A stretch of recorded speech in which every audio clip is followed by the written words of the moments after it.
ہم وہی کہیں گے جو ہمارا دین ہم کو بتاتا ہے، عمل کرو تو تمہارا بھلا ہے، کوئی عمل نہ کرے تو نقصان ہمارا نہیں۔ ارشاد حضور تاج الشریعہ علیہ رحمت و رضوان۔ حسن یوسف پہ کٹے مصر میں انگشت زنا، سر کٹاتے ہیں تیرے نام پہ مردان عرب۔ بسم اللہ الرحمن الرحیم۔ اللہ کے نام سے شروع جو بہت مہربان رحمت والا۔ صلی اللہ علی النبی الامی وآلہ صلی اللہ علیہ وسلم۔ صلاۃ و سلاما علیک یا رسول اللہ۔ سیرت مصطفیٰ صلی اللہ تعالی علیہ وسلم۔ مصنف شیخ الحدیث علامہ عبد المصطفیٰ اعظمی رضی اللہ تعالی عنہ۔ 11واں باب، ہجرت کا چھٹا سال۔ مضامین: بیت الرضوان و صلح حدیبیہ سے سن ہجری 6 کی بعض لڑائیاں تک اور سوالات کے جوابات۔ ہر مضمون کو اردو اور انگلش میں ڈسکرپشن میں ضرور پڑھے۔ جو مضمون کو سننا ہے، جس مضمون کو سننا ہے، اسی مضمون کے آگے جو گھڑی کا نشان نظر آ رہا ہے، اس کے آگے جو وقت لکھا ہے، اسی کو کلک کرے، انشاءاللہ تعالی وہی مضمون کو سن سکے گے۔ 11واں باب، ہجرت کا چھٹا سال۔ بیت الرضوان و صلح حدیبیہ۔ اس سال کے تمام واقعات میں سب سے زیادہ اہم و شاندار واقعہ بیعت الرضوان اور صلح حدیبیہ ہے۔ تاریخ اسلام میں اس واقعہ کی بڑی اہمیت ہے، کیونکہ اسلام کی تمام آئندہ ترقیوں کا راز اسی کے دامن سے وابستہ ہے۔ یہی وجہ ہے کہ گو بظاہر یہ ایک مغلوبانہ صلح تھی، مگر قرآن مجید میں خداوند عالم نے اس کو فتح مبین کا لقب عطا فرمایا ہے۔ ذوالقعدہ سن ہجری 6 میں آقائے کون و مکان صلی اللہ تعالی علیہ وسلم 1400 صحابہ رضوان اللہ تعالی علیہم اجمعین کے ساتھ عمرہ کا احرام باندھ کر مکہ معظمہ کے لیے روانہ ہوئے۔ نبی کونین صلی اللہ تعالی علیہ وسلم کو اندیشہ تھا کہ شاید کفار مکہ ہمیں عمرہ ادا کرنے سے روکیں گے، اس لیے نبی کونین صلی اللہ تعالی علیہ وسلم نے پہلے ہی قبیلہ خزاعہ کے ایک شخص کو مکہ معظمہ بھیج دیا تھا تاکہ وہ کفار مکہ کے ارادوں کی خبر لائے۔ جب آقائے کون و مکان صلی اللہ تعالی علیہ وسلم کا قافلہ مقام اسفان کے قریب پہنچا تو وہ شخص یہ خبر لے کر آیا کہ کفار مکہ نے تمام قبائل عرب کے کافروں کو جمع کر کے یہ کہہ دیا ہے کہ مسلمانوں کو ہرگز مکہ میں داخل نہ ہونے دیا جائے۔ چنانچہ کفار قریش نے اپنے تمام ہم نوا قبائل کو جمع کر کے ایک فوج تیار کر لی اور مسلمانوں کا راستہ روکنے کے لیے مکہ معظمہ سے باہر نکل کر مقام بلدہ یا بلیدہ میں پڑاؤ ڈال دیا، اور خالد بن الولید اور ابو جہل کا بیٹا اکرمہ یہ دونوں 200 چنے ہوئے سواروں کا دستہ لے کر مقام غمیم تک پہنچ گئے۔ جب نبی کونین صلی اللہ تعالی علیہ وسلم کو راستہ میں خالد بن الولید کے سواروں کی گرد نظر آئی تو نبی کونین صلی اللہ تعالی علیہ وسلم نے شاہراہ سے ہٹ کر سفر شروع کر دیا اور عام راستہ سے کٹ کر آگے بڑھے اور مقام حدیبیہ میں پہنچ کر پڑاؤ ڈالا۔ یہاں پانی کی بے حد کمی تھی، ایک ہی کنواں تھا، وہ چند گھنٹوں ہی میں خشک ہو گیا، یعنی اس کا پانی سوکھ گیا۔ جب صحابہ کرام رضی اللہ تعالی عنہم پیاس سے بے تاب ہونے لگے تو آقا کون و مکہ صلی اللہ تعالی علیہ وسلم نے ایک بڑے پیالے میں اپنا دست مبارک ڈال دیا، یعنی اپنا ہاتھ مبارک ڈال دیا، اور آقا کون و مکہ صلی اللہ تعالی علیہ وسلم کی مقدس انگلیوں سے پانی کے چشمے جاری ہو گئے۔ پھر نبی کونین صلی اللہ تعالی علیہ وسلم نے خشک کنویں میں اپنے وضو کا غسالہ اور اپنا ایک تیر ڈال دیا تو کنویں میں اس قدر پانی ابل پڑا کہ پورا لشکر اور تمام جانور اس کنویں سے کئی دنوں تک سیراب ہوتے رہے۔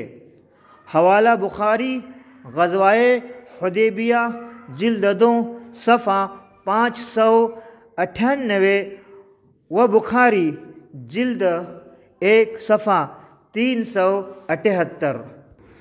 صلح حدیبیہ کے میدان میں جو پانی خشک ہو گیا تھا اور آقا دو جہاں صلی اللہ تعالی علیہ وسلم کے مبارک انگلیوں سے جو پانی کے چشمے جاری ہو چکے تھے، یہ حدیث مقدسہ اور یہ معجزہ رسول صلی اللہ تعالی علیہ وسلم جب اعلیٰ حضرت نے پڑھا تو اعلیٰ حضرت عظیم البرکت رضی اللہ تعالیٰ عنہ جھوم اٹھے اور آپ نے ایک شعر فرمایا: انگلیاں ہیں فیض پر ٹوٹے ہیں پیاسے جھوم کر، انگلیاں ہیں فیض پر ٹوٹے ہیں پیاسے جھوم کر، ندیا پنجاب رحمت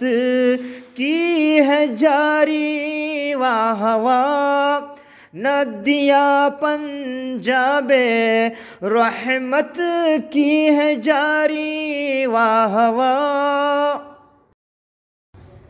بیعت الرضوان، مقام حدیبیہ میں پہنچ کر نبی کونین صلی اللہ تعالی علیہ وسلم نے دیکھا کہ کفار قریش کا ایک عظیم لشکر جنگ کے لیے آمادہ ہے، یعنی تیار ہے، اور ادھر یہ حال ہے کہ سب لوگ احرام باندھے ہوئے ہیں۔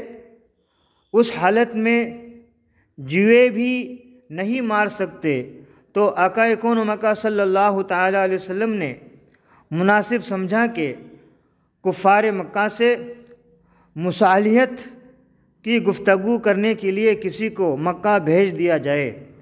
چنانچہ اس کام کے لیے آقا کون و مکہ صلی اللہ تعالی علیہ وسلم نے حضرت عمر رضی اللہ تعالی عنہ کو منتخب فرمایا، لیکن انہوں نے ایک کہہ کر معذورت کر دی کہ یا رسول اللہ صلی اللہ تعالی علیہ وسلم، کفار قریش میرے بہت ہی سخت دشمن ہے، اور مکہ میں میرے قبیلہ کا کوئی ایک شخص بھی ایسا نہیں جو مجھ کو ان کافروں سے بچا سکے۔ یہ سن کر آقا کون و مکہ صلی اللہ تعالی علیہ وسلم نے حضرت عثمان غنی رضی اللہ تعالی عنہ کو مکہ بھیجا۔ انہوں نے مکہ پہنچ کر کفار قریش کو آقا کون و مکہ صلی اللہ تعالی علیہ وسلم کی طرف سے صلح کا پیغام پہنچایا۔ حضرت عثمان غنی رضی اللہ تعالی عنہ اپنی مالداری اور اپنے قبیلہ والوں کی حمایت و پاسداری کی وجہ سے کفار قریش کی نگاہوں میں بہت زیادہ معزز تھے، یعنی عزت والے تھے، اس لیے کفار قریش ان پر کوئی دراج دستی نہیں کر سکے، بلکہ ان سے یہ کہا کہ ہم آپ کو اجازت دیتے ہیں کہ آپ کعبہ کا طواف اور صفا مروہ کی سعی کرے، اپنا عمرہ ادا کر لے، مگر ہم محمد صلی اللہ تعالیٰ علیہ وسلم کو کبھی ہرگز کعبہ کے قریب نہ آنے دیں گے۔ حضرت عثمان غنی رضی اللہ تعالیٰ عنہ نے انکار کر دیا اور کہا کہ میں بغیر رسول اللہ صلی اللہ تعالیٰ علیہ وسلم کو ساتھ لیے کبھی ہرگز اکیلے اپنا عمرہ نہیں ادا کر سکتا۔ اس پر بات بڑھ گئی اور کفار نے حضرت عثمان غنی رضی اللہ تعالیٰ عنہ کو مکہ شریف میں روک لیا، مگر حدیبیہ کے میدان میں یہ خبر مشہور ہو گئی کہ کفار قریش نے حضرت عثمان غنی رضی اللہ تعالیٰ عنہ کو شہید کر دیا۔ آقا کون و مکان صلی اللہ تعالیٰ علیہ وسلم کو جب یہ خبر پہنچی تو نبی کونین صلی اللہ تعالیٰ علیہ وسلم نے فرمایا کہ عثمان رضی اللہ تعالیٰ عنہ کے خون کا بدلہ لینا فرض ہے۔ یہ فرما کر نبی کونین صلی اللہ تعالیٰ علیہ وسلم ایک ببول کے درخت کے نیچے بیٹھ گئے اور صحابہ کرام رضی اللہ تعالیٰ عنہم سے فرمایا کہ تم سب لوگ میرے ہاتھ پر اس بات کی بیعت کرو کہ آخری دم تک تم لوگ میرے وفادار و جان نثار رہو گے۔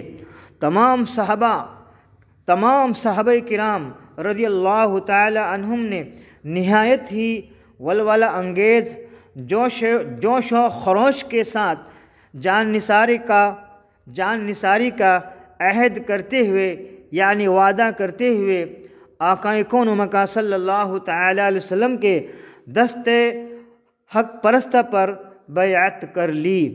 یہی وہ بیعت ہے جس کا نام تاریخ اسلام میں بیعت الرضوان ہے۔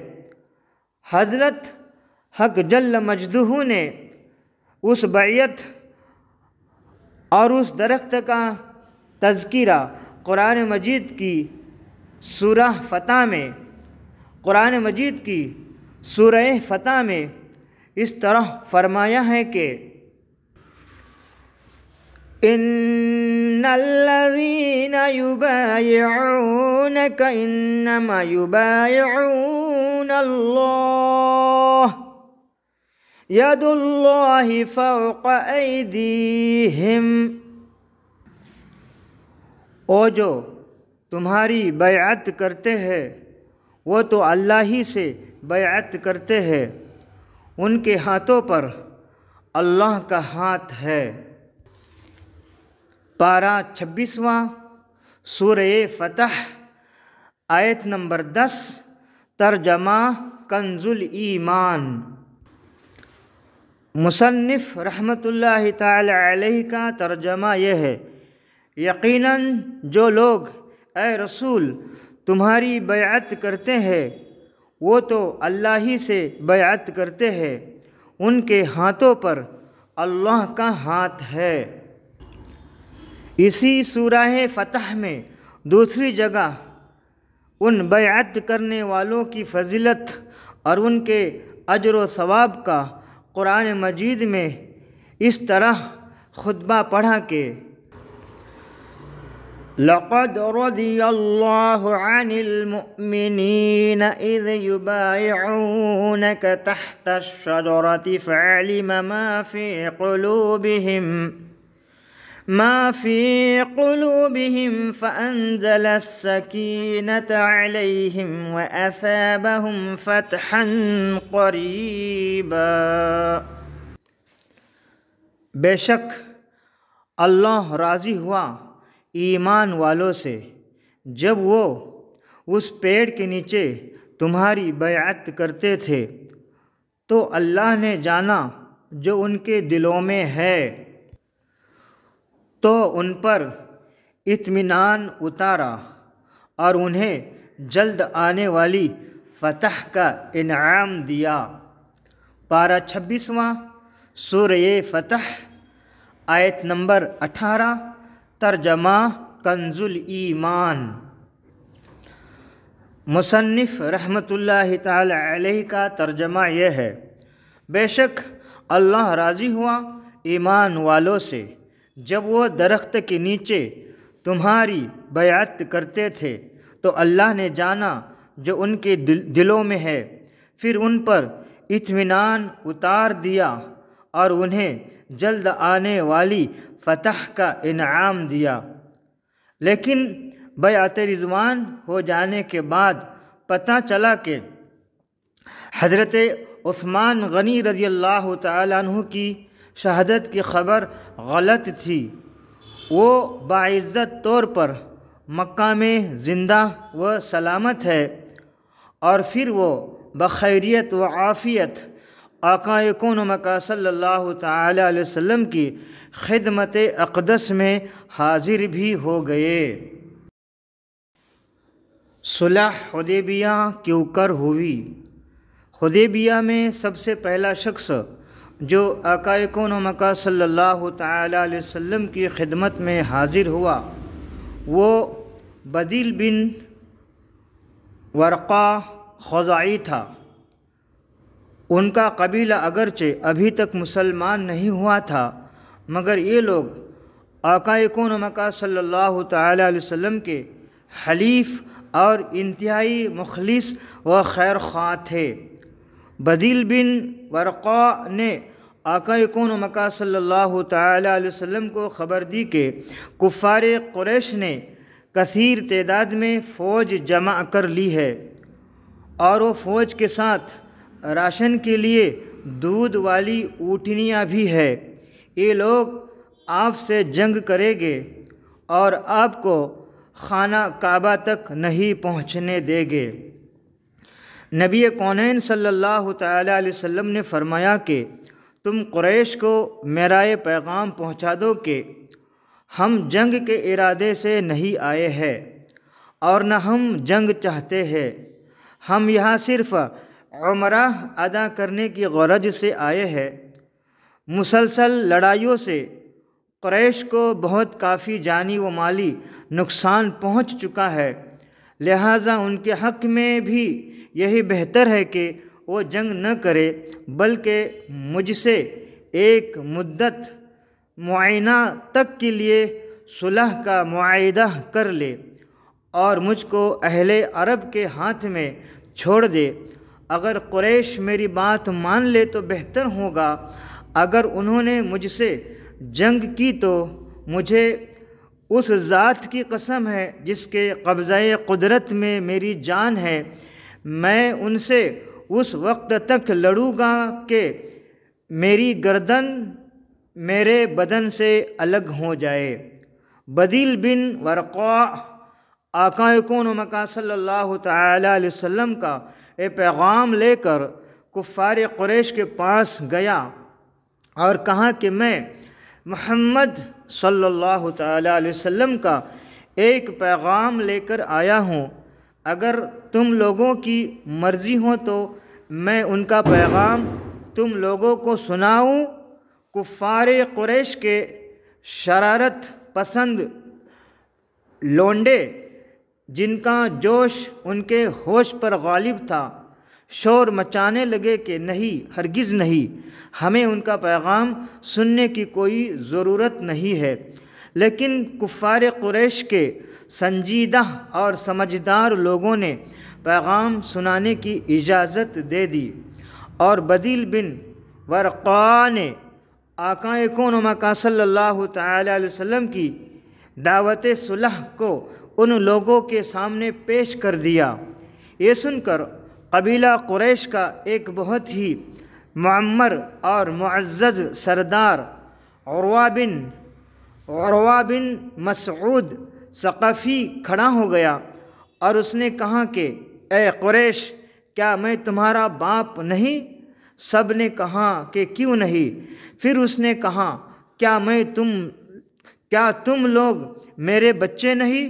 سب نے کہا کہ کیوں نہیں۔ پھر اس نے کہا کہ میرے بارے میں تم لوگوں کو کوئی بدگمانی تو نہیں؟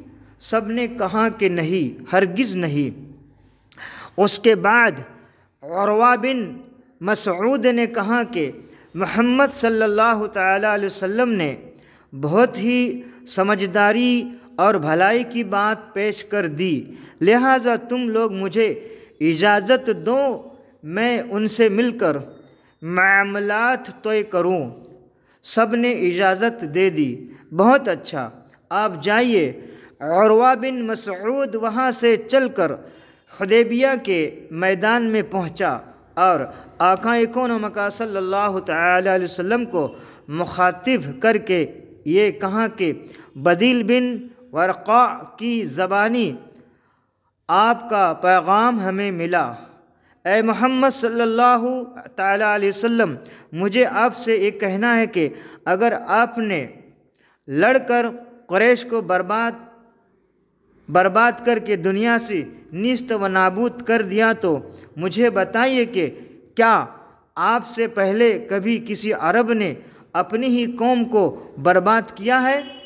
اور اگر لڑائی میں قریش کا پلہ بھاری پڑا تو آپ کے ساتھ جو یہ لشکر ہے، میں ان میں ایسے چہروں کو دیکھ رہا ہوں کہ یہ سب آپ کو تنہا چھوڑ کر بھاگ جائیں گے۔ عروہ بن مسعود کا یہ جملہ سن کر حضرت ابوبکر صدیق رضی اللہ تعالیٰ عنہ کو صبر و ضبط کی تاب نہ رہی۔ انہوں نے تڑپ کر کہا، اے عروہ، چپ ہو، جا اپنی دیوی لات کی شرمگاہ چوس۔ کیا ہم بھلا اللہ کے رسول صلی اللہ تعالیٰ علیہ وسلم کو چھوڑ کر بھاگ جائیں گے؟ عروہ بن مسعود نے تعجب سے پوچھا، یہ کون شخص ہے؟ لوگوں نے کہا کہ یہ ابو بکر ہے۔ عروہ بن مسعود نے کہا کہ مجھے اس ذات کی قسم جس کے قبضہ میں میری جان ہے، اے ابو بکر، اگر تیرا ایک احسان مجھ پر نہ ہوتا جس کا بدلہ میں اب تک تجھ کو نہیں دے سکا ہوں تو میں تیری اس تلخ گفتگو کا جواب دیتا۔ عروہ بن مسعود اپنے کو سب سے بڑا آدمی سمجھتا تھا، اس لیے جب بھی وہ آقا کون و مکان صلی اللہ تعالیٰ علیہ وسلم سے کوئی بات کہتا تھا تو ہاتھ بڑھا کر آقا کون و مکان صلی اللہ تعالیٰ علیہ وسلم کی ریش مبارک پکڑ لیتا تھا اور بار بار آقا کون و مکان صلی اللہ تعالیٰ علیہ وسلم کی مقدس داڑھی پر ہاتھ ڈالتا تھا۔ حضرت مغیرہ بن شعبہ رضی اللہ تعالیٰ عنہ جو ننگی تلوار لے کر آقا کون و مکان صلی اللہ تعالیٰ علیہ وسلم کے پیچھے کھڑے تھے، وہ عروہ بن مسعود کی اس جرأت اور حرکت کو برداشت نہ کر سکے۔ عروہ بن مسعود جب ریش مبارک کی طرف ہاتھ بڑھاتا تو وہ تلوار کا قبضہ اس کے ہاتھ پر مار کر اس سے کہتے کہ ریش مبارک سے اپنا ہاتھ ہٹا لے۔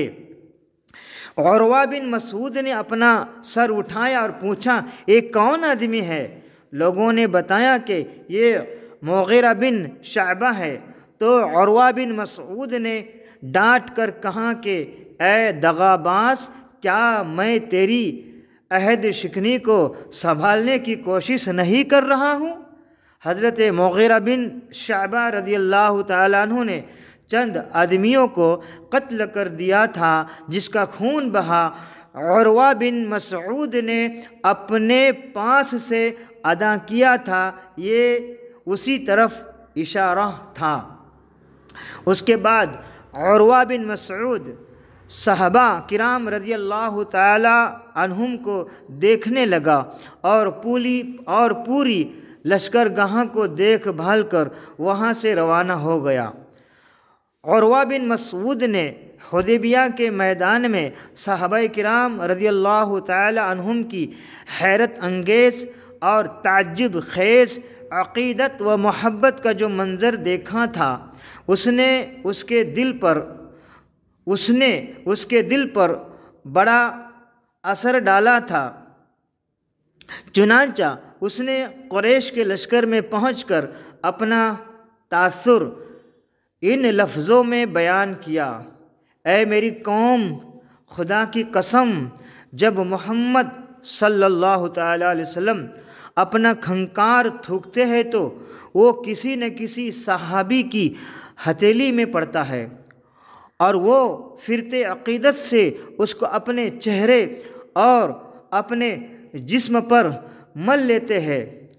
اگر وہ کسی بات کا ان لوگوں کو حکم دیتے ہیں تو سب کے سب اس کی تعمیل کے لیے جھپٹ پڑتے ہیں، اور جب وہ وضو کرتے ہیں تو ان کے اصحاب ان کے وضو کے دھون کو اس طرح لوٹتے ہیں کہ گویا ان میں تلوار چل پڑے گی، گویا ان میں تلواریں چل پڑے گی۔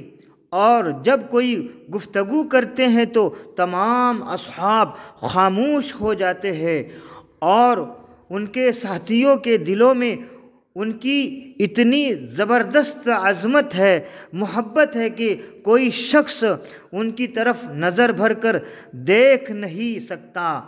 اے میری قوم، خدا کی قسم، میں نے بہت سے بادشاہوں کا دربار دیکھا ہے، میں قیصر و کسریٰ اور نجاشی کے درباروں میں بھی باریاب ہو چکا ہوں، مگر خدا کی قسم میں نے کسی بادشاہ کے درباریوں کو اپنے بادشاہ کی اتنی تعظیم کرتے ہوئے نہیں دیکھا ہے جتنی تعظیم محمد صلی اللہ تعالیٰ علیہ وسلم کے ساتھی محمد صلی اللہ تعالیٰ علیہ وسلم کی کرتے ہیں۔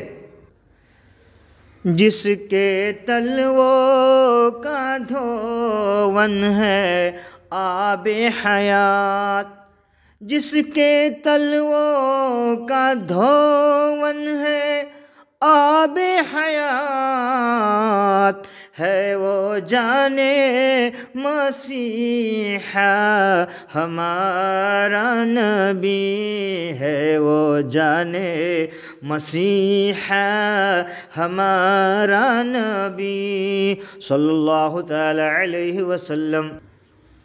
عروہ بن مسعود کی یہ گفتگو سن کر قبیلہ بنی کنانہ کے ایک شخص نے، جس کا نام حلیس تھا، کہا کہ تم لوگ مجھ کو اجازت دو کہ میں ان کے پاس جاؤں۔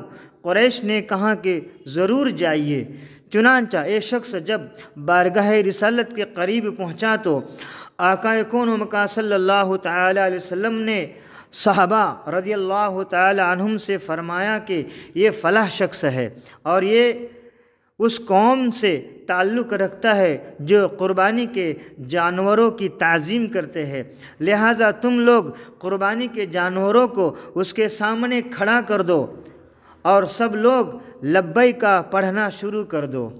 اس شخص نے جب قربانی کے جانوروں کو دیکھا اور احرام کی حالت میں صحابہ کرام رضی اللہ تعالی عنہم کو لبیک پڑھتے ہوئے سنا تو کہا سبحان اللہ، بھلا ان لوگوں کو کس طرح مناسب ہے کہ بیت اللہ سے روک دیا جائے۔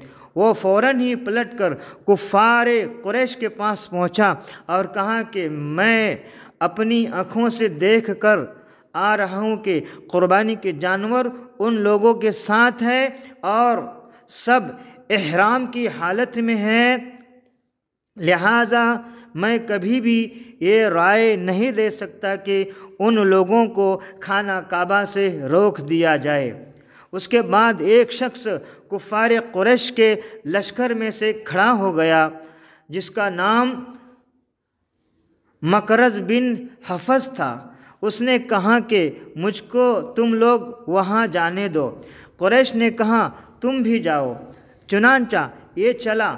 جب یہ نزدیک پہنچا تو آقا کون و مکان صلی اللہ تعالیٰ علیہ وسلم نے فرمایا یہ مکرز ہے، یہ بہت ہی لچا آدمی ہے۔ اس نے آقا کون و مکان صلی اللہ تعالیٰ علیہ وسلم سے یہ بہت ہی لچا آدمی ہے۔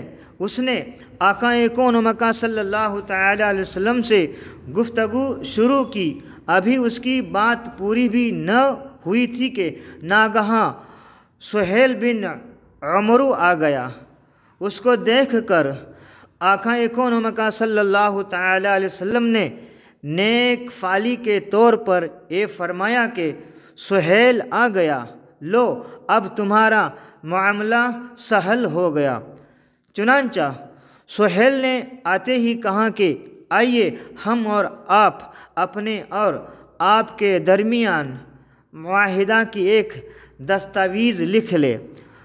آقا کون مکہ صلی اللہ تعالی علیہ وسلم نے اس کو منظور فرما لیا اور حضرت علی رضی اللہ تعالیٰ عنہ کو دستاویز لکھنے کے لیے طلب فرمایا۔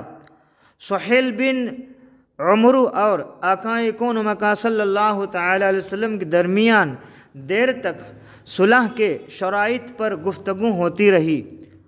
بالآخر چند شرطوں پر دونوں کا اتفاق ہو گیا۔ آقا کون مکہ صلی اللہ تعالی علیہ وسلم نے حضرت علی شیر خدا رضی اللہ تعالیٰ عنہ سے ارشاد فرمایا کہ لکھو بسم اللہ الرحمن الرحیم۔ سہیل نے کہا کہ ہم رحمان کو نہیں جانتے کہ یہ کیا ہے، آپ بسمک اللہم لکھوائیے، جو ہمارا اور آپ کا پرانا دستور رہا ہے۔ مسلمانوں نے کہا کہ ہم بسم اللہ الرحمن الرحیم کے سوا کوئی دوسرا لفظ نہیں لکھیں گے، مگر آقا کون مکہ صلی اللہ تعالی علیہ وسلم نے سہیل کی بات مان لی اور فرمایا کہ اچھا اے علی، بسمک اللہم ہی لکھ دو۔ پھر آقا کون مکہ صلی اللہ تعالی علیہ وسلم نے یہ عبارت لکھوائی، ھذا ما قضى علیہ محمد الرسول اللہ، یعنی یہ وہ شرائط ہے جن پر قریش کے ساتھ محمد الرسول اللہ صلی اللہ تعالی علیہ وسلم نے صلح کا فیصلہ کیا۔ سہیل پھر بھڑک گیا اور کہنے لگا کہ خدا کی قسم، اگر ہم جان لیتے کہ آپ اللہ کے رسول ہیں تو نہ ہم آپ کو بیت اللہ سے روکتے نہ آپ کے ساتھ جنگ کرتے، لیکن آپ محمد بن عبداللہ لکھیے۔ آقا کون مکہ صلی اللہ تعالی علیہ وسلم نے فرمایا کہ خدا کی قسم، میں محمد الرسول اللہ بھی ہوں اور محمد بن عبداللہ بھی ہوں۔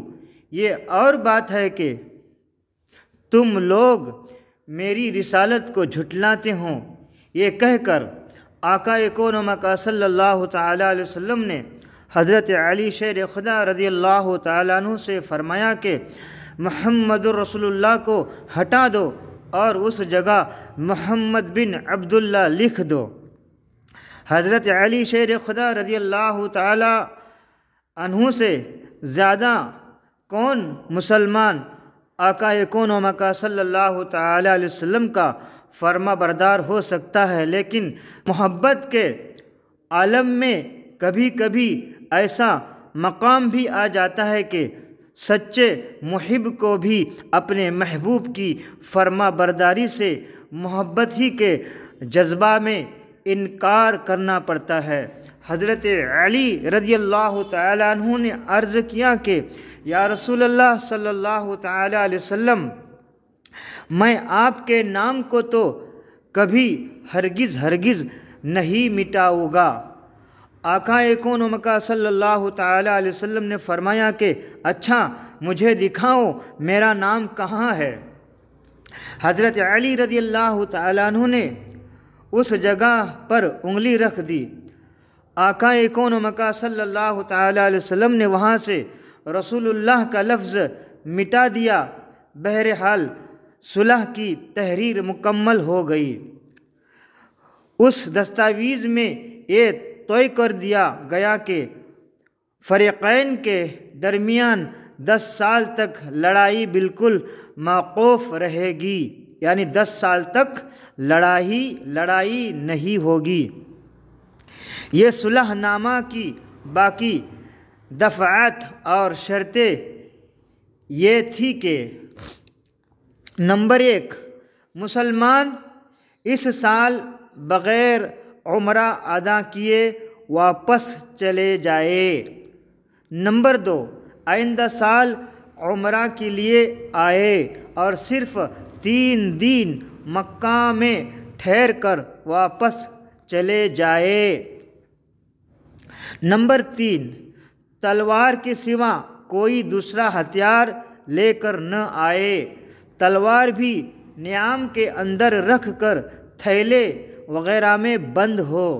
نمبر 4، مکہ میں جو مسلمان پہلے سے مقیم ہے ان میں سے کسی کو اپنے ساتھ نہ لے جائے، اور مسلمانوں میں سے اگر کوئی مکہ میں رہنا چاہے تو اس کو نہ روکے۔ نمبر 5، کافروں یا مسلمانوں میں سے کوئی شخص اگر مدینہ چلا جائے تو واپس کر دیا جائے، لیکن اگر کوئی مسلمان مدینہ سے مکہ میں چلا جائے تو وہ واپس نہیں کیا جائے گا۔ نمبر 6، قبائل عرب کو اختیار ہوگا کہ وہ فریقین میں سے جس کے ساتھ چاہے دوستی کا معاہدہ کر لے۔ یہ شرط ظاہر ہے کہ مسلمانوں کے سخت خلاف تھے اور صحابہ کرام رضی اللہ تعالی عنہم کو اس پر بڑی زبردست ناگواری ہو رہی تھی، مگر وہ فرمان رسالت کے خلاف دم مارنے سے مجبور تھے۔ حوالہ سیرت ابن ہشام جلد 3 صفحہ 317 وغیرہ۔ حضرت ابو جندل کا معاملہ، یہ عجیب اتفاق ہے کہ معاہدہ لکھا جا چکا تھا لیکن ابھی اس پر فریقین کے دستخط نہیں ہوئے تھے کہ اچانک اسی سہیل بن عمرو کے صاحبزادے بیٹے حضرت ابو جندل رضی اللہ تعالی عنہ اپنی بیڑیاں گھسیٹتے ہوئے گرتے پڑتے حدیبہ میں مسلمانوں کے درمیان آن پہنچے۔ سہیل بن عمرو اپنے بیٹے کو دیکھ کر کہنے لگا کہ اے محمد صلی اللہ تعالی علیہ وسلم، اس معاہدہ کی دستاویز پر دستخط کرنے کے لیے میری پہلی شرط یہ ہے کہ آپ ابو جندل کو میری طرف واپس لوٹائیے۔ آقا کون مکہ صلی اللہ تعالی علیہ وسلم نے فرمایا کہ ابھی تو اس معاہدہ پر فریقین کے دستخط ہی نہیں ہوئے ہیں، ہمارے اور تمہارے دستخط ہو جانے کے بعد یہ معاہدہ نافذ ہوگا۔ یہ سن کر سہیل بن عمرو کہنے لگا کہ پھر جائیے، میں آپ سے کوئی صلح نہیں کروں گا۔ آقا کون مکہ صلی اللہ تعالی علیہ وسلم نے فرمایا کہ اچھا اے سہیل، تم اپنی طرف سے اجازت دے دو کہ میں ابو جندل کو اپنے پاس رکھ لوں۔ اس نے کہا کہ میں ہرگز کبھی اس کی اجازت نہیں دے سکتا۔ حضرت ابو جندل رضی اللہ تعالیٰ عنہ نے جب دیکھا کہ میں پھر مکہ لوٹا دیا جاؤں گا تو انہوں نے مسلمانوں سے فریاد کی اور کہا کہ اے جماعت مسلمین، دیکھو میں مشرکین کی طرف لوٹایا جا رہا ہوں، حالانکہ میں مسلمان ہوں اور تم مسلمانوں کے پاس آ گیا ہوں۔ کفار کی مار سے ان کے بدن پر چوٹوں کے جو نشانات تھے انہوں نے ان نشانات کو دکھا دکھا کر مسلمانوں کو جوش دلایا۔ حضرت عمر رضی اللہ تعالی عنہ پر حضرت ابو جندل رضی اللہ تعالی عنہ کی تقریر سن کر ایمانی جذبہ سوار ہو گیا اور وہ دندناتے ہوئے بارگاہ رسالت میں پہنچے اور عرض کیا کہ کیا آپ سچ مچ اللہ کے رسول نہیں ہیں؟ ارشاد فرمایا کہ کیوں نہیں؟ انہوں نے کہا کہ کیا ہم حق پر اور ہمارے دشمن باطل پر نہیں ہیں؟ ارشاد فرمایا کہ کیوں نہیں؟ پھر انہوں نے کہا کہ تو پھر ہمارے دین میں ہم کو یہ ذلت کیوں دی جا رہی ہے؟ آقا کون مکہ صلی اللہ تعالی علیہ وسلم نے فرمایا کہ اے عمر، میں اللہ کا رسول ہوں، میں اس کی نافرمانی نہیں کرتا ہوں، وہ میرا مددگار ہے۔ پھر حضرت عمر رضی اللہ تعالی عنہ نے عرض کیا کہ یا رسول اللہ صلی اللہ تعالی علیہ وسلم، کیا آپ ہم سے یہ وعدہ نہ فرماتے تھے کہ ہم عنقریب بیت اللہ میں آ کر طواف کریں گے؟ ارشاد فرمایا کہ کیا میں نے تم کو یہ خبر دی تھی کہ ہم اسی سال بیت اللہ میں داخل ہوگے؟ انہوں نے کہا کہ نہیں۔ آقا کون مکہ صلی اللہ تعالی علیہ وسلم نے ارشاد فرمایا کہ میں پھر کہتا ہوں کہ تم یقیناً کعبہ میں پہنچو گے اور اس کا طواف کرو گے۔ دربار رسالت سے اٹھ کر حضرت عمر رضی اللہ تعالی عنہ حضرت ابو بکر صدیق رضی اللہ تعالی عنہ کے پاس آئے اور وہی گفتگو کی جو بارگاہ رسالت میں عرض کر چکے تھے۔ حضرت ابو بکر صدیق رضی اللہ تعالی عنہ نے فرمایا کہ اے عمر، وہ خدا کے رسول ہے، وہ جو کچھ کرتے ہیں اللہ تعالیٰ ہی کے حکم سے کرتے ہیں، وہ کبھی خدا کی نافرمانی نہیں کرتے، اور خدا ان کا مددگار ہے، اور خدا کی قسم یقیناً وہ حق پر ہے، لہذا تم ان کی رکاب تھامے رہو۔ سیرت ابن ہشام جلد 3 صفحہ 317۔ حضرت عمر رضی اللہ تعالی عنہ کو تمام عمر ان باتوں کا صدمہ اور سخت رنج و افسوس رہا جو انہوں نے جذبہ میں اختیاری میں آقا کون مکہ صلی اللہ تعالی علیہ وسلم سے کہہ دی تھے۔ زندگی بھر وہ اس سے توبہ و استغفار کرتے رہے اور اس کے کفارہ کے لیے انہوں نے نمازیں پڑھے، روزے رکھے، خیرات کی، غلام آزاد کیے۔ بخاری شریف میں اگرچہ ان اعمال کا مفصل تذکرہ نہیں ہے، اجمالاً ہی ذکر ہے، لیکن دوسری کتابوں میں نہایت تفصیل کے ساتھ یہ تمام باتیں بیان کی گئی ہے۔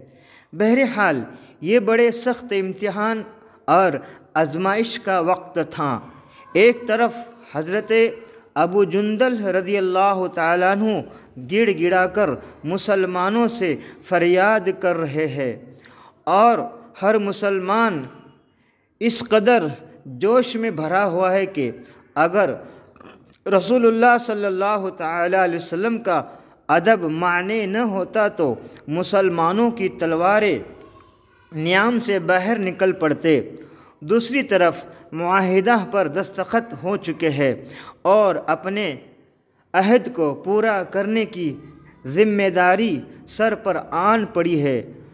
آقا کون مکہ صلی اللہ تعالی علیہ وسلم نے موقع کی نزاکت کا یہ خیال فرماتے ہوئے حضرت ابو جندل رضی اللہ تعالی عنہ سے فرمایا کہ تم صبر کرو، عن قریب اللہ تعالیٰ تمہارے لیے اور دوسرے مظلوموں کے لیے ضرور ہی کوئی راستہ نکالے گا۔ ہم صلح کا معاہدہ کر چکے ہیں، اب ہم ان لوگوں سے بد عہدی یعنی وعدہ خلافی نہیں کر سکتے ہیں۔ غرض حضرت ابو جندل رضی اللہ تعالیٰ عنہ کو اسی طرح پاباز زنجیر پھر مکہ واپس جانا پڑا، یعنی پاؤں میں زنجیر پہن کر واپس جانا پڑا۔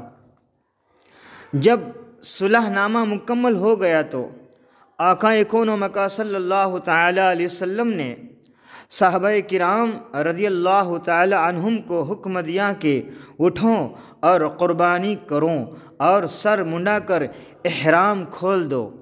مسلمانوں کی ناگواری اور ان کے غیظ و غضب کا یہ عالم تھا کہ فرمان نبوی سن کر ایک شخص بھی نہیں اٹھا مگر ادب کے خیال سے کوئی ایک لفظ بول بھی نہ سکا۔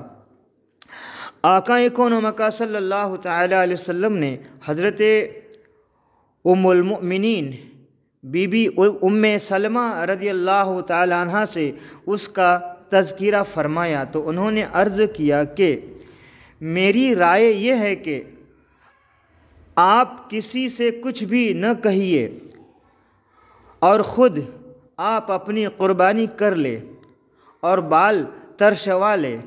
چنانچہ نبی کونین صلی اللہ تعالی علیہ وسلم نے ایسا ہی کیا۔ جب صحابہ کرام رضی اللہ تعالی عنہم نے آقا کون و مکہ صلی اللہ تعالی علیہ وسلم کو قربانی کر کے احرام اتارتے دیکھ لیا تو پھر وہ لوگ مایوس ہو گئے کہ اب آقا کون و مکہ صلی اللہ تعالی علیہ وسلم اپنا فیصلہ نہیں بدل سکتے، تو سب لوگ قربانی کرنے لگے اور ایک دوسرے کے بال تراشنے لگے، مگر اس قدر رنج و غم میں بھرے ہوئے تھے کہ ایسا معلوم ہوتا تھا کہ ایک دوسرے کو قتل کر ڈالے گا۔ اس کے بعد نبی کونین صلی اللہ تعالی علیہ وسلم اپنے اصحاب کے ساتھ مدینہ منورہ کے لیے روانہ ہو گئے۔ حوالہ بخاری جلد 2 صفحہ 610، باب عمرۃ القضاء، مسلم جلد 2 صفحہ 104، صلح حدیبیہ بخاری جلد 1 صفحہ 380، باب شروط فی الجہاد الآخر۔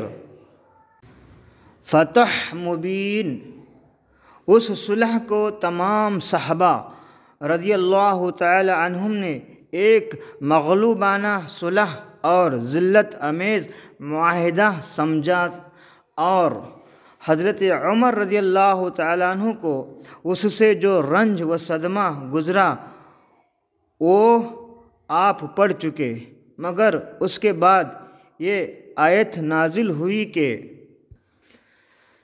اِنَّا فَتَحْنَا لَكَ فَتْحًا مُبِينًا، بے شک ہم نے تمہارے لیے روشن فتح دی۔ پارہ 26واں سورہ فتح، آیت نمبر 1، ترجمہ کنز الایمان۔ مصنف رحمۃ اللہ تعالی علیہ نے یہ ترجمہ کیا، اے حبیب ہم نے آپ کو فتح مبین عطا کی۔ خداوند قدوس نے اس صلح کو فتح مبین بتایا۔ حضرت عمر رضی اللہ تعالی عنہ نے عرض کیا کہ یا رسول اللہ صلی اللہ تعالی علیہ وسلم، کیا یہ فتح ہے؟ آقا کون و مکہ صلی اللہ تعالی علیہ وسلم نے ارشاد فرمایا کہ ہاں یہ فتح ہے۔ گو اس وقت اس صلح نامے کے بارے میں صحابہ رضی اللہ تعالی عنہم کے خیالات اچھے نہیں تھے، مگر اس کے بعد کے واقعات نے بتا دیا کہ در حقیقت یہی صلح تمام فتوحات کی کنجی ثابت ہوئی، اور سب نے مان لیا کہ واقعی صلح حدیبیہ ایک ایسی فتح مبین تھی جو مکہ میں اشاعت اسلام بلکہ فتح مکہ کا ذریعہ بن گئی۔ اب تک مسلمان اور کفار ایک دوسرے سے الگ تھلگ رہتے تھے، ایک دوسرے سے ملنے جلنے کا موقع ہی نہیں ملتا تھا، مگر اس صلح کی وجہ سے ایک دوسرے کے پاس آمد و رفت آزادی کے ساتھ گفت و شنید و تبادلہ خیالات کا راستہ کھل گیا۔ کفار مدینہ منورہ آتے اور مہینوں ٹھہر کر مسلمانوں کے کردار و اعمال کا گہرا مطالعہ کرتے۔ اسلامی مسائل اور اسلام کی خوبیوں کا تذکرہ سنتے۔ جو مسلمان مکہ جاتے وہ اپنے چال چلن، عفت، شعاری و عبادت گزاری سے کفار کے دلوں پر اسلام کی خوبیوں کا ایسا نقش بٹھا دیتے کہ خود بخود کفار اسلام کی طرف مائل ہوتے جاتے تھے۔ چنانچہ تاریخ گواہ ہے کہ صلح حدیبیہ سے فتح مکہ تک اس قدر کثیر تعداد میں لوگ مسلمان ہوئے کہ اتنے کبھی نہیں ہوئے تھے۔ چنانچہ حضرت خالد بن الولید فاتح شام اور حضرت عمرو بن العاص فاتح مصر بھی اسی زمانے میں خود بخود مکہ معظمہ سے مدینہ منورہ جا کر مسلمان ہوئے رضی اللہ تعالی عنہما۔ سیرت ابن ہشام جلد 3 صفحہ 277 و صفحہ 278۔ مظلومین مکہ۔ ہجرت کے بعد جو لوگ مکہ میں مسلمان ہوئے انہوں نے کفار کے ہاتھوں بڑی بڑی مصیبتیں برداشت کیے۔ ان کو زنجیروں میں باندھ باندھ کر کفار کوڑے مارتے تھے، لیکن جب بھی ان میں سے کوئی شخص موقع پاتا تو چھپ کر مدینہ منورہ آ جاتا تھا۔ صلح حدیبیہ نے اس کا دروازہ بند کر دیا، کیونکہ اس صلح نامہ میں یہ شرط تحریر تھی کہ مکہ معظمہ سے جو شخص بھی ہجرت کر کے مدینہ منورہ جائے گا وہ پھر مکہ واپس بھیج دیا جائے گا۔ حضرت ابو بصیر کا کارنامہ۔ صلح حدیبیہ سے فارغ ہو کر جب آقا کون و مکان صلی اللہ تعالی علیہ وسلم مدینہ منورہ واپس تشریف لائے تو سب سے پہلے جو بزرگ مکہ معظمہ سے ہجرت کر کے مدینہ منورہ آئے وہ حضرت ابو بصیر رضی اللہ تعالی عنہ تھے۔ کفار مکہ نے فوراً ہی 2 آدمیوں کو مدینہ منورہ بھیجا کہ ہمارا آدمی واپس کر دیجئے۔ نبی کونین صلی اللہ تعالی علیہ وسلم نے حضرت ابو بصیر رضی اللہ تعالی عنہ سے فرمایا کہ تم مکے چلے جاؤ، تم جانتے ہو کہ ہم نے کفار قریش سے معاہدہ کر لیا ہے اور ہمارے دین میں عہد شکنی یعنی وعدہ خلافی اور غداری جائز نہیں ہے۔ حضرت ابو بصیر رضی اللہ تعالی عنہ نے عرض کیا کہ یا رسول اللہ صلی اللہ تعالی علیہ وسلم، کیا آپ مجھ کو کافروں کے حوالہ فرمائیں گے تاکہ وہ مجھ کو کفر پر مجبور کرے؟ آقا کون و مکان صلی اللہ تعالی علیہ وسلم نے ارشاد فرمایا کہ تم جاؤ، خداوند کریم تمہاری رہائی کا کوئی سبب بنا دے گا۔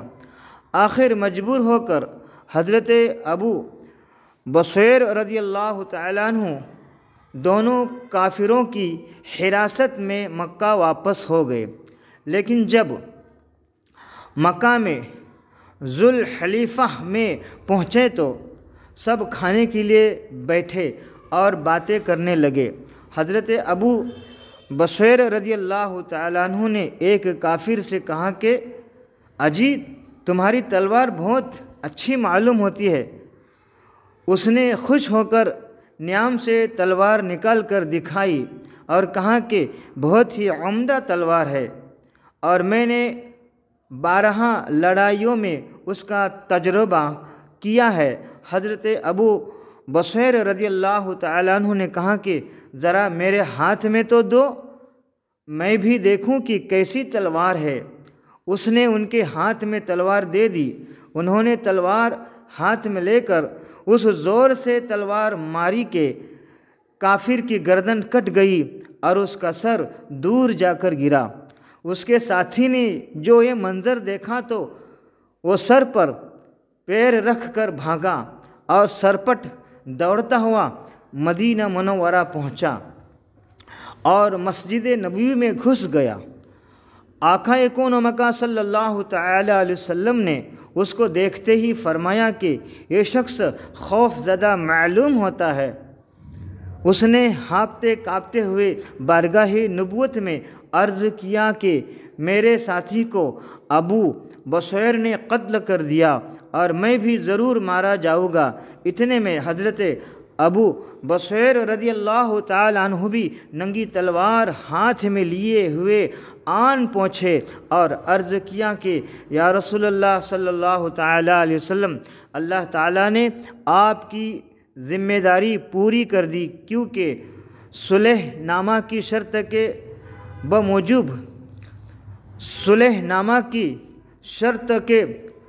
بموجب آپ نے تو مجھ کو واپس کر دیا۔ اب یہ اللہ تعالیٰ کی مہربانی ہے کہ اس نے مجھ کو ان کافروں سے نجات دے دی۔ آقا کون و مکان صلی اللہ تعالیٰ علیہ وسلم کو اس واقعہ سے بڑا رنج پہنچا اور نبی کونین صلی اللہ تعالیٰ علیہ وسلم نے خفا ہو کر یعنی ناراض ہو کر فرمایا کہ وَيْلُ أُمِّهِ مِسْعَرُ حَرْبٍ لَوْ كَانَ لَهُ أَحَدٌ، اس کی ماں مرے یہ تو لڑائی کا بھڑکا دے گا، اس کی ماں مرے یہ تو لڑائی بھڑکا دے گا، کاش اس کے ساتھ کوئی آدمی ہوتا۔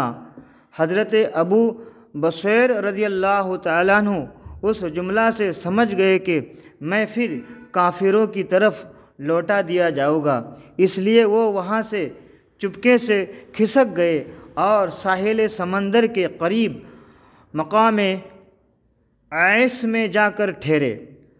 ادھر مکہ سے حضرت ابو جندل رضی اللہ تعالیٰ عنہ اپنی زنجیر کاٹ کر بھاگے اور وہ بھی وہی پہنچ گئے۔ پھر مکہ کے دوسرے مظلوم مسلمانوں نے بھی موقع پا کر کفار کی قید سے نکل کر یہاں پناہ لینی شروع کر دی، یہاں تک کہ اس جنگل میں 70 آدمیوں کی جماعت جمع ہو گئی۔ کفار قریش کے تجارتی قافلوں کا یہی راستہ تھا، جو قافلہ بھی آمد و رفت میں یہاں سے گزرتا یہ لوگ اس کو لوٹ لیتے، یہاں تک کہ کفار قریش کے ناک میں دم آ گیا۔ بالآخر کفار قریش نے خدا اور رشتہ داری کا واسطہ دے کر آقا کون و مکان صلی اللہ تعالی علیہ وسلم کو خط لکھا کہ ہم صلح نامہ میں اپنی شرط سے باز آئے، آپ لوگوں کو ساحل سمندر سے مدینہ منورہ بلا لیجئے۔ آپ ان لوگوں کو انہیں جو 70 لوگ جو ساحل سمندر پر تھے، آپ ان لوگوں کو ساحل سمندر سے مدینہ بلا لیجئے، اور اب ہماری طرف سے اجازت ہے کہ جو مسلمان بھی مکہ سے بھاگ کر مدینہ جائے آپ اس کو مدینہ میں ٹھہرا لیجئے، ہمیں اس پر کوئی اعتراض نہیں۔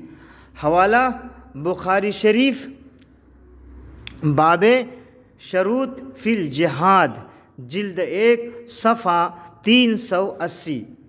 یہ بھی روایت ہے کہ قریش نے خود ابو سفیان کو مدینہ بھیجا کہ ہم صلح نامہ حدیبیہ میں اپنی طرف سے دست بردار ہو گئے، لہٰذا آپ حضرت ابو بصیر رضی اللہ تعالیٰ عنہ کو مدینہ منورہ بلا لے تاکہ ہمارے تجارتی قافلے ان لوگوں کے قتل و غارت سے محفوظ ہو جائے۔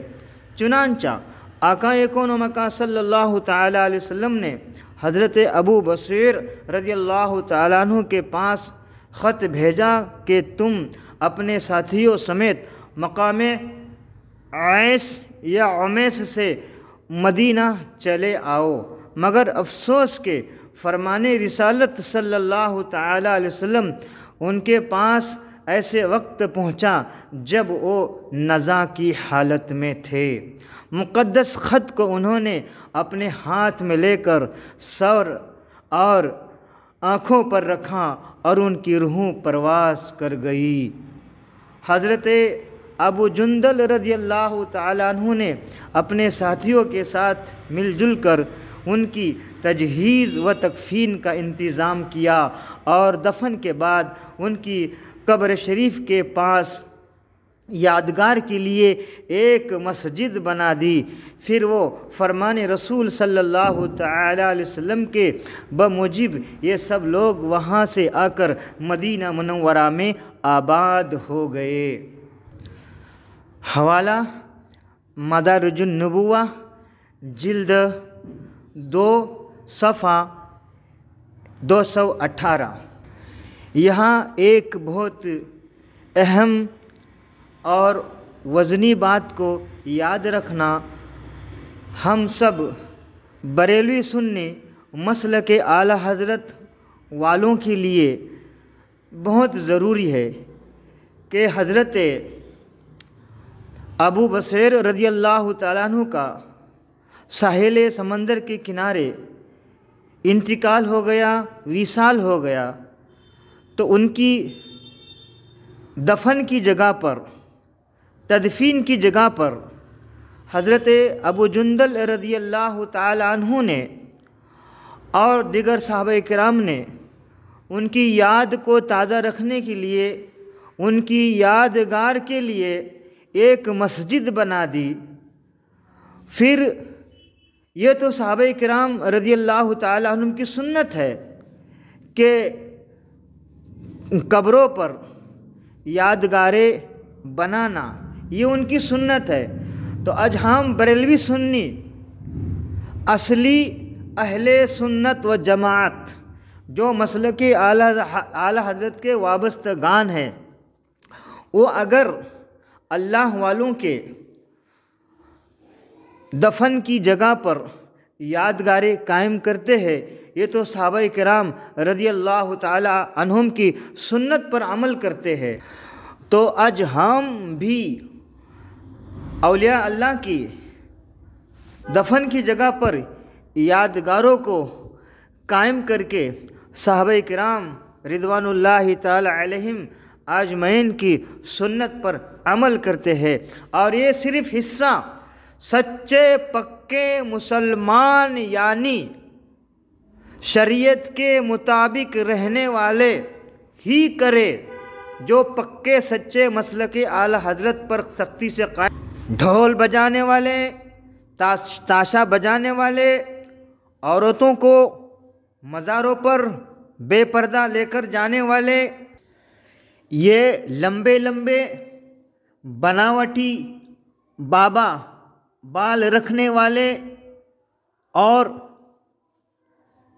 بے علم بابا جعلی پیر اپنے مریدنی کے ہاتھوں سے اپنے پاؤں دبانے والے، یہ سب جھولا لوگ، یہ اصلی سچے پکے مسلمان یعنی مسلک اعلیٰ حضرت والے سنی بریلوی کے طریقے پر نہیں ہے۔ 15ویں صدی کے دوسرے مجدد اعظم حضور تاج الشریعہ علیہ رحمت رضوان فرماتے ہیں، مسلک اعلیٰ حضرت پہ قائم رہو، مسلک اعلیٰ حضرت پہ قائم رہو، زندگی دی گئی ہے اسی کے لیے، زندگی دی گئی ہے اسی کے لیے، رضی اللہ تعالی عنہما۔ سلاطین کے نام دعوت اسلام۔ سن ہجری 6 میں صلح حدیبیہ کے بعد جب جنگ و جدال کے خطرات ٹل گئے اور ہر طرف امن و سکون کی فضا پیدا ہو گئی تو چونکہ رسول اللہ صلی اللہ تعالیٰ علیہ وسلم کی نبوت و رسالت کا دائرہ صرف خطۂ عرب ہی تک محدود نہیں تھا، بلکہ نبی کونین صلی اللہ تعالیٰ علیہ وسلم تمام عالم کے لیے نبی بنا کر بھیجے گئے۔ اس لیے آقائے کون و مکان صلی اللہ تعالیٰ علیہ وسلم نے ارادہ فرمایا کہ اسلام کا پیغام تمام دنیا میں پہنچا دیا جائے۔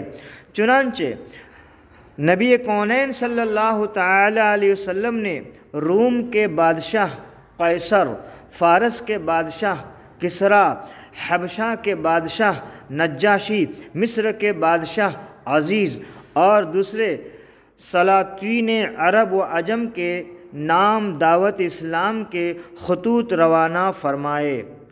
صحابہ کرام رضی اللہ تعالی عنہم میں سے کون کون حضرات ان خطوط کو لے کر کن کن بادشاہوں کے دربار میں گئے، ان کی فہرست کافی طویل ہے، مگر ایک ہی دن 6 خطوط لکھوا کر اور اپنی مہر لگا کر جن 6 قاصدوں کو جہاں جہاں نبی کونین صلی اللہ تعالی علیہ وسلم نے روانہ فرمایا وہ یہ ہے۔ نمبر 1، حضرت دحیہ قلبی رضی اللہ تعالی عنہ ہرقل قیصر روم کے دربار میں گئے۔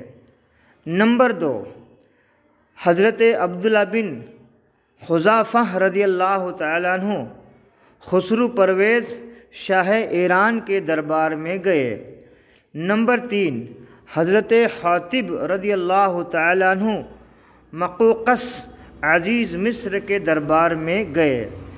نمبر 4، حضرت عمرو بن امیہ رضی اللہ تعالی عنہ نجاشی بادشاہ حبشہ کے دربار میں گئے۔ نمبر 5، حضرت سلیط بن عمرو رضی اللہ تعالی عنہ حوضہ بادشاہ یمامہ کے دربار میں گئے۔ نمبر 6، حضرت شجاع بن وہب رضی اللہ تعالی عنہ حارث غسانی والی غسقان حارث غسانی والی غسان کے دربار میں گئے۔ نامہ مبارک اور قیصر۔ حضرت دحیہ کلبی رضی اللہ تعالی عنہ آقائے کون و مکان صلی اللہ تعالی علیہ وسلم کا مقدس خط لے کر بصرہ تشریف لے گئے اور وہاں قیصر روم کے گورنر شام حارث غسانی کو دیا۔ اس نے اس نامہ مبارک کو بیت المقدس بھیج دیا، کیونکہ قیصر روم ہرقل ان دنوں بیت المقدس کے دورہ پر آیا ہوا تھا۔ قیصر کو جب یہ مبارک خط ملا تو اس نے حکم دیا کہ قریش کا کوئی آدمی ملے تو اس کو ہمارے دربار میں حاضر کرو۔ قیصر کے حکام نے تلاش کیا تو اتفاق سے ابو سفیان اور عرب کے کچھ دوسرے تاجر مل گئے۔ یہ سب لوگ قیصر کے دربار میں لائے گئے۔ قیصر نے بڑے طمطراق کے ساتھ دربار منعقد کیا اور تاج شاہی پہن کر تخت پر بیٹھا اور تخت کے گرد اراکین سلطنت بطارقہ اور احبار و رہبان وغیرہ صف باندھ کر کھڑے ہو گئے۔ اسی حالت میں عرب کے تاجروں کا گروہ دربار میں حاضر کیا گیا اور شاہی محل کے تمام دروازے بند کر دیے گئے۔ پھر قیصر نے ترجمان کو بلایا اور اس کے ذریعے گفتگو شروع کی۔ سب سے پہلے قیصر نے یہ سوال کیا کہ عرب میں جس شخص نے نبوت کا دعویٰ کیا ہے، تم میں سے ان کا سب سے قریبی رشتہ دار کون ہے؟ ابو سفیان نے کہا کہ میں۔ قیصر نے ان کو سب سے آگے کیا اور دوسرے عربوں کو ان کے پیچھے کھڑا کیا اور کہا کہ دیکھو، اگر ابو سفیان کوئی غلط بات کہے تو تم لوگ اس کا جھوٹ ظاہر کر دینا۔ پھر قیصر اور ابو سفیان میں جو مکالمہ ہوا وہ یہ ہے۔ قیصر روم نے کہا، مدعی نبوت کا خاندان کیسا ہے؟ ابو سفیان نے کہا، ان کا خاندان شریف ہے۔ قیصر نے کہا، کیا اس خاندان میں ان سے پہلے بھی کسی نے نبوت کا دعویٰ کیا تھا؟ ابو سفیان نے کہا، نہیں۔ قیصر نے کہا، کیا ان کے باپ داداؤں میں کوئی بادشاہ تھا؟ ابو سفیان نے کہا، نہیں۔ قیصر نے کہا، جن لوگوں نے ان کا دین قبول کیا ہے وہ کمزور لوگ ہیں یا صاحب اثر؟ ابو سفیان نے کہا، کمزور لوگ ہیں۔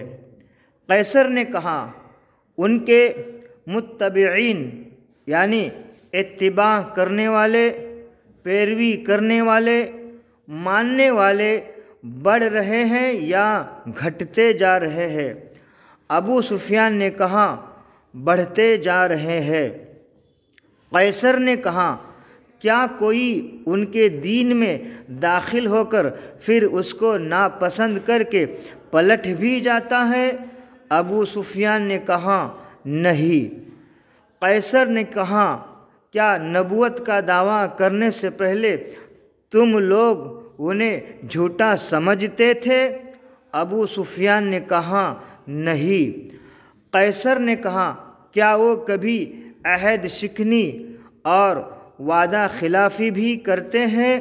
ابو سفیان نے کہا، ابھی تک تو نہیں کی ہے، لیکن اب ہمارے اور ان کے درمیان حدیبیہ میں جو ایک نیا معاہدہ ہوا ہے، معلوم نہیں اس میں وہ کیا کریں گے۔ قیصر نے کہا، کیا کبھی تم لوگوں نے ان سے جنگ بھی کی؟ ابو سفیان نے کہا، ہاں۔ قیصر نے کہا، نتیجہ جنگ کیا رہا؟ ابو سفیان نے کہا، کبھی ہم جیتے کبھی وہ جیتے۔ قیصر نے کہا، وہ تمہیں کن باتوں کا حکم دیتے ہیں؟ ابو سفیان نے کہا، وہ کہتے ہیں کہ صرف ایک خدا کی عبادت کرو، کسی اور کو خدا کا شریک نہ ٹھہراؤ، بتوں کو چھوڑ دو، نماز پڑھو، سچ بولو، پاک دامنی اختیار کرو، رشتہ داروں کے ساتھ نیک سلوک کرو۔ ان سوال و جواب کے بعد قیصر نے کہا کہ تم نے ان کو خاندانی شریف بتایا، اور تمام پیغمبروں کا یہی حال ہے کہ ہمیشہ پیغمبر اچھے خاندانوں ہی میں پیدا ہوتے ہیں۔ تم نے کہا کہ ان کے خاندان میں کبھی کسی اور نے نبوت کا دعویٰ نہیں کیا۔ اگر ایسا ہوتا تو میں کہہ دیتا کہ یہ شخص اوروں کی نقل اتار رہا ہے۔ تم نے اقرار کیا کہ ان کے خاندان میں کبھی کوئی بادشاہ نہیں ہوا ہے۔ اگر یہ بات ہوتی تو میں سمجھ لیتا کہ یہ شخص اپنے آبا و اجداد کی بادشاہی کا طلبگار ہے۔ تم مانتے ہو کہ نبوت کا دعویٰ کرنے سے پہلے وہ کبھی کوئی جھوٹ نہیں بولے، تو جو شخص انسانوں سے جھوٹ نہیں بولتا بھلا وہ خدا پر کیوں کر جھوٹ باندھ سکتا ہے؟ تم کہتے ہو کہ کمزور لوگوں نے ان کے دین کو قبول کیا ہے، تو سن لو، ہمیشہ ابتدا میں پیغمبروں کے متبعین یعنی اتباع کرنے والے، پیروی کرنے والے، ماننے والے مفلس اور کمزور لوگ ہی ہوتے رہے ہیں۔ تم نے یہ تسلیم کیا کہ ان کی پیروی کرنے والے بڑھتے ہی جا رہے ہیں، تو ایمان کا معاملہ ہمیشہ ایسا ہی رہا ہے کہ اس کے ماننے والوں کی تعداد ہمیشہ بڑھتی ہی جاتی ہے۔ تم کو یہ تسلیم ہے کہ کوئی ان کے دین سے پھر کر مرتد نہیں ہو رہا ہے، تو تمہیں معلوم ہونا چاہیے کہ ایمان کی شان ایسی ہی ہوا کرتی ہے کہ جب اس کی لذت کسی کے دل میں گھر کر لیتی ہے تو پھر وہ کبھی نکل نہیں سکتی۔ تمہیں اس کا اعتراف ہے کہ انہوں نے کبھی کوئی غداری اور بد عہدی نہیں کی ہے، تو رسولوں کا یہی حال ہوتا ہے کہ وہ کبھی کوئی دغا فریب کا کام کرتے ہی نہیں۔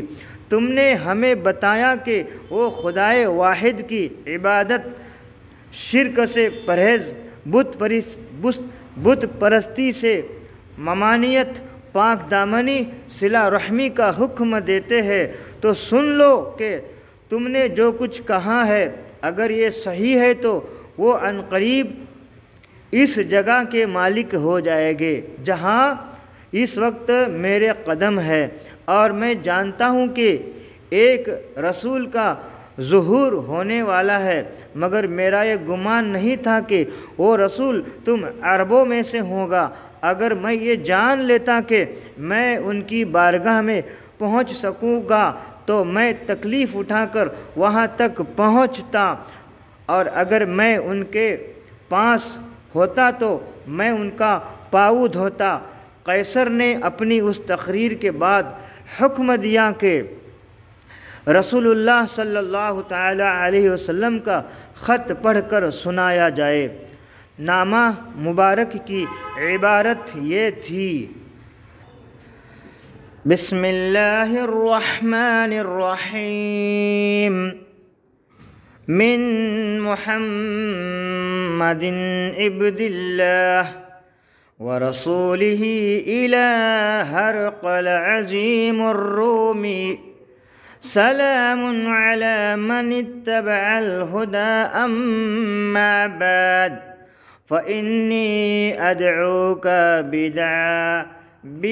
بدعایت الاسلام، اسلم تسلم یؤتک اللہ اجرک مرتین، فإن تولیت فإن علیک اثم الأریسین یا اہل الکتاب، تعالوا إلی کلمۃ سواء بیننا وبینکم ألا نعبد إلا الله ولا نشرك به شيئا ولا يتخذ بعضنا بعضا أربابا من دون الله، فإن تولوا فقولوا اشهدوا بأننا مسلمون۔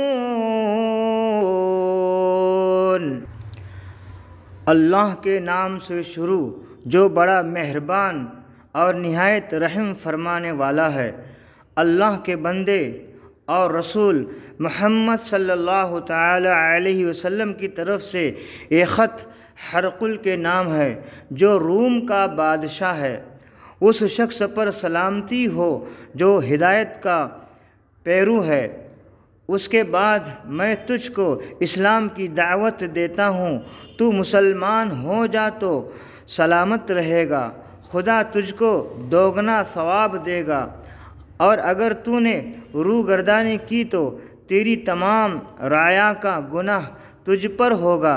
اے اہل کتاب، ایک ایسی بات کی طرف آؤ جو ہمارے اور تمہارے درمیان یکساں ہے، اور وہ یہ ہے کہ ہم خدا کے سوا کسی کی عبادت نہ کریں، اور ہم میں سے بعض لوگ دوسرے بعض لوگوں کو خدا نہ بنائے، اور اگر تم نہیں مانتے تو گواہ ہو جاؤ کہ ہم مسلمان ہیں۔ قیصر نے ابو سفیان سے جو گفتگو کی اس کے درباری پہلے ہی انتہائی برہم اور بیزار ہو چکے تھے۔ اب یہ خط سنا۔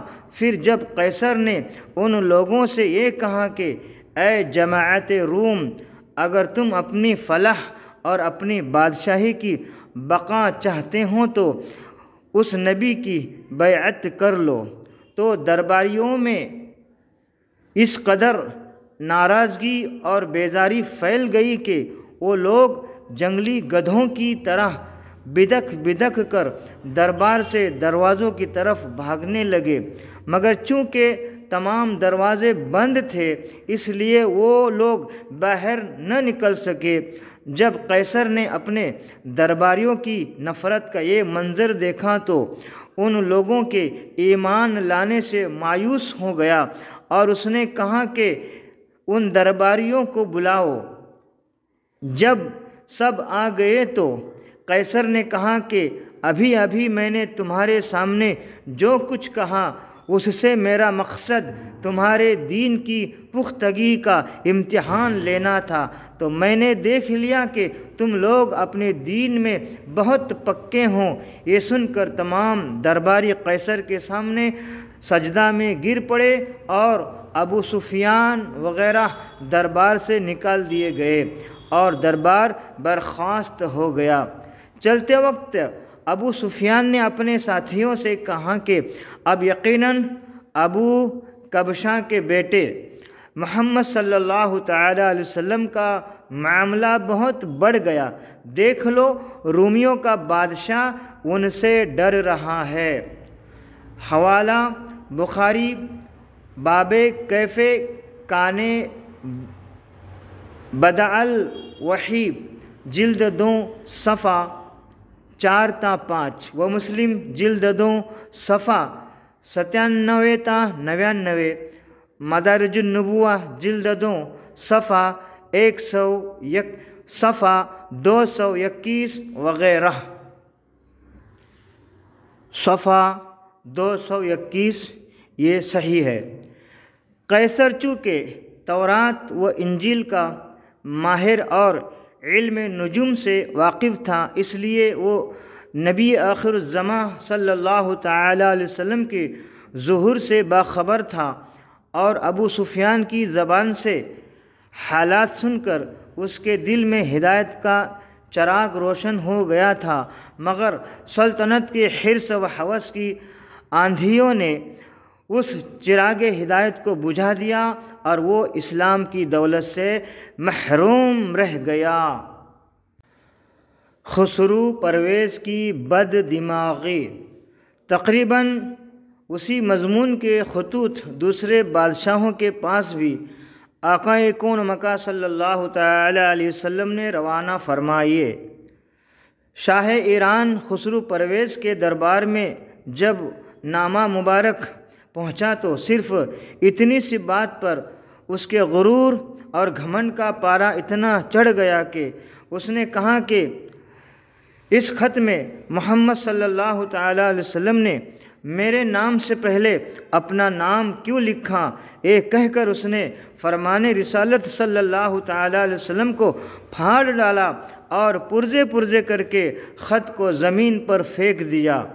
جب آقا کون مکہ صلی اللہ تعالی علیہ وسلم کو یہ خبر ملی تو نبی کونین صلی اللہ تعالی علیہ وسلم نے فرمایا کہ مزق کتابی مزق اللہ ملکہ، اس نے میرے خط کو ٹکڑے ٹکڑے کر ڈالا، خدا اس کی سلطنت کو ٹکڑے ٹکڑے کر دے۔ چنانچہ اس کے بعد ہی خسرو پرویز کو اس کے بیٹے شیر ویا نے رات میں سوتے ہوئے اس کا شکم پھاڑ کر اس کو قتل کر دیا اور اس کی بادشاہی ٹکڑے ٹکڑے ہو گئی، یہاں تک کہ حضرت امیر المؤمنین غیظ المنافقین عمر فاروق اعظم رضی اللہ تعالیٰ عنہ کے دور خلافت میں یہ حکومت صفا ہستی سے مٹ گئی۔ حوالہ مدارج النبوہ جلد 2 صفحہ 225 وغیرہ و بخاری جلد 1 صفحہ 414۔ نجاشی کا کردار۔ نجاشی بادشاہ حبشہ کے پاس جب فرمان رسالت صلی اللہ تعالی علیہ وسلم پہنچا تو اس نے کوئی بے ادبی نہیں کی۔ اس معاملہ میں مورخین کا اختلاف ہے کہ اس نجاشی نے اسلام قبول کیا یا نہیں، مگر مواہب اللدنیہ میں لکھا ہوا ہے کہ یہ نجاشی جس کے پاس اعلان نبوت کے 5ویں سال مسلمان مکہ معظمہ سے ہجرت کر کے گئے تھے، اور سن ہجری 6 میں جس کے پاس آقا کون و مکہ صلی اللہ تعالیٰ علیہ وسلم نے خط بھیجا، اور وہ سن ہجری 9 میں جس کا انتقال ہوا، اور وہ مدینہ منورہ میں نبی کونین صلی اللہ تعالیٰ علیہ وسلم نے جس کی غائبانہ نماز جنازہ پڑھائی، اس کا نام اسمہ تھا، اور یہ بلا شبہ مسلمان ہو گیا تھا۔ لیکن اس کے بعد جو نجاشی تخت پر بیٹھا، اس کے پاس بھی نبی کونین صلی اللہ تعالیٰ علیہ وسلم نے اسلام کا دعوت نامہ بھیجا تھا، مگر اس کے بارے میں کچھ معلوم نہیں ہوتا کہ اس نجاشی کا نام کیا تھا اور اس نے اسلام قبول کیا یا نہیں۔ مشہور ہے کہ یہ دونوں مقدس خطوط اب تک سلاطین حبشہ کے پاس موجود ہے، اور وہ لوگ اس کا بے حد ادب و احترام کرتے ہیں۔ واللہ تعالی اعلم۔ حوالہ مدارج النبوہ جلد 2 صفحہ 220۔ شاہ مصر کا برتاؤ۔ حضرت حاتب بن ابی بلتعہ رضی اللہ تعالیٰ عنہ کو آقا کون و مکہ صلی اللہ تعالیٰ علیہ وسلم نے مقوقس مصر و اسکندریہ یا اسکندریہ کے بادشاہ کے پاس قاصد بنا کر بھیجا۔ یہ نہایت ہی اخلاق کے ساتھ قاصد سے ملا اور فرمان نبوی کو بہت ہی تعظیم و تکریم کے ساتھ پڑھا، مگر مسلمان نہیں ہوا۔ ہاں، آقا کون و مکہ صلی اللہ تعالیٰ علیہ وسلم کی خدمت میں چند چیزوں کا تحفہ بھیجا۔ 2 لونڈیاں، ایک حضرت ماریہ قطبیہ رضی اللہ تعالی عنہا تھے جو آقا کون و مکہ صلی اللہ تعالی علیہ وسلم کے حرم میں داخل ہوئے، اور انہی کے شکم مبارک سے آقا کون و مکہ صلی اللہ تعالی علیہ وسلم کے فرزند حضرت ابراہیم رضی اللہ تعالی عنہ پیدا ہوئے۔ دوسری حضرت سیرین رضی اللہ تعالی عنہ تھے، جن کو آقا کون و مکہ صلی اللہ تعالی علیہ وسلم نے حضرت حسان بن ثابت رضی اللہ تعالی عنہ کو عطا فرما دیا۔ ان کے بطن سے حضرت حسان رضی اللہ تعالیٰ عنہ کے صاحبزادے بیٹے حضرت عبد الرحمن رضی اللہ تعالیٰ عنہ پیدا ہوئے۔ ان دونوں لونڈیوں کے علاوہ ایک سفید گدھا جس کا نام یعفور تھا، اور ایک سفید کھچر جو دلدل کہلاتا تھا، 1000 مثقال سونا، ایک غلام، کچھ شہد، کچھ کپڑے بھی تھے۔ حوالہ مدارج النبوہ جلد 2 صفحہ 229۔ بادشاہ امامہ کا جواب۔ حضرت سلیط رضی اللہ تعالیٰ عنہ جب حوضہ بادشاہ امامہ کے پاس خط لے کر پہنچے تو اس نے بھی قاصد کا احترام کیا، لیکن اسلام قبول نہیں کیا، اور جواب میں یہ لکھا کہ آپ جو باتیں کہتے ہیں وہ نہایت اچھی ہے، اگر آپ اپنی حکومت میں سے کچھ مجھے بھی حصہ دے تو میں آپ کی پیروی کروں گا۔ نبی کونین صلی اللہ تعالیٰ علیہ وسلم نے اس کا خط پڑھ کر فرمایا کہ اسلام ملک گیری کی ہوس کے لیے نہیں آیا ہے، اگر زمین کا ایک ٹکڑا بھی ہو تو میں نہ دوں گا۔ حوالہ مدارج النبوہ جلد 2 صفحہ 229۔ حارث غسانی کا گھمنڈ۔ حضرت شجاع رضی اللہ تعالی عنہ نے جب حارث غسانی والی غسان کے سامنے نامہ اقدس کو پیش کیا تو وہ مغرور خط کو پڑھ کر برہم ہو گیا اور اپنی فوج کو تیاری کا حکم دے دیا۔ چنانچہ مدینہ منورہ کے مسلمان ہر وقت اس کے حملہ کے منتظر رہنے لگے، اور بالآخر غزوہ موتہ اور غزوہ تبوک کے واقعات درپیش ہوئے، جن کا مفصل تذکرہ ہم آگے تحریر کریں گے، اور سگے امام احمد رضا کی زبانی مسلک اعلیٰ حضرت کے وابستگان کو سننے کا شرف حاصل ہوگا۔ آقا کون و مکان صلی اللہ تعالیٰ علیہ وسلم نے ان بادشاہوں کے علاوہ اور بھی بہت سے سلاطین و امراء کو دعوت اسلام کے خطوط تحریر فرمائے، جن میں سے کچھ نے اسلام قبول کرنے سے انکار کر دیا اور کچھ خوش نصیبوں نے اسلام قبول کر کے آقا کون و مکان صلی اللہ تعالیٰ علیہ وسلم کی خدمت اقدس میں نیاز مندیوں سے بھرے ہوئے خطوط بھی بھیجے۔ مثلا یمن کے شاہان حمیر میں سے جن جن بادشاہوں نے مسلمان ہو کر بارگاہ نبوت میں عرضیہ بھیجے، جو غزوہ تبوک سے واپسی پر آقا کون و مکان صلی اللہ تعالیٰ علیہ وسلم کی خدمت میں پہنچے، ان بادشاہوں کے نام یہ ہے: نمبر 1 حارث بن عبد کلال، نمبر 2 نعیم بن عبد کلال، نمبر 3 نعمان حاکم زورعین و معا فرو حمدان، نمبر 4 زرعہ۔ یہ سب یمن کے بادشاہ ہے۔ ان کے علاوہ فروہ بن عمرو جو کہ سلطنت روم کے جانب سے گورنر تھا، اپنے اسلام لانے کی خبر قاصد کے ذریعہ بارگاہ رسالت میں بھیجی۔ اس طرح بادان جو بادشاہ ایران کسریٰ کی طرف سے صوبہ یمن کا صوبہ دار تھا، اپنے 2 بیٹوں کے ساتھ مسلمان ہو گیا اور ایک عرضی تحریر کر کے آقا کون و مکان صلی اللہ تعالیٰ علیہ وسلم کو اپنے اسلام کی خبر دی۔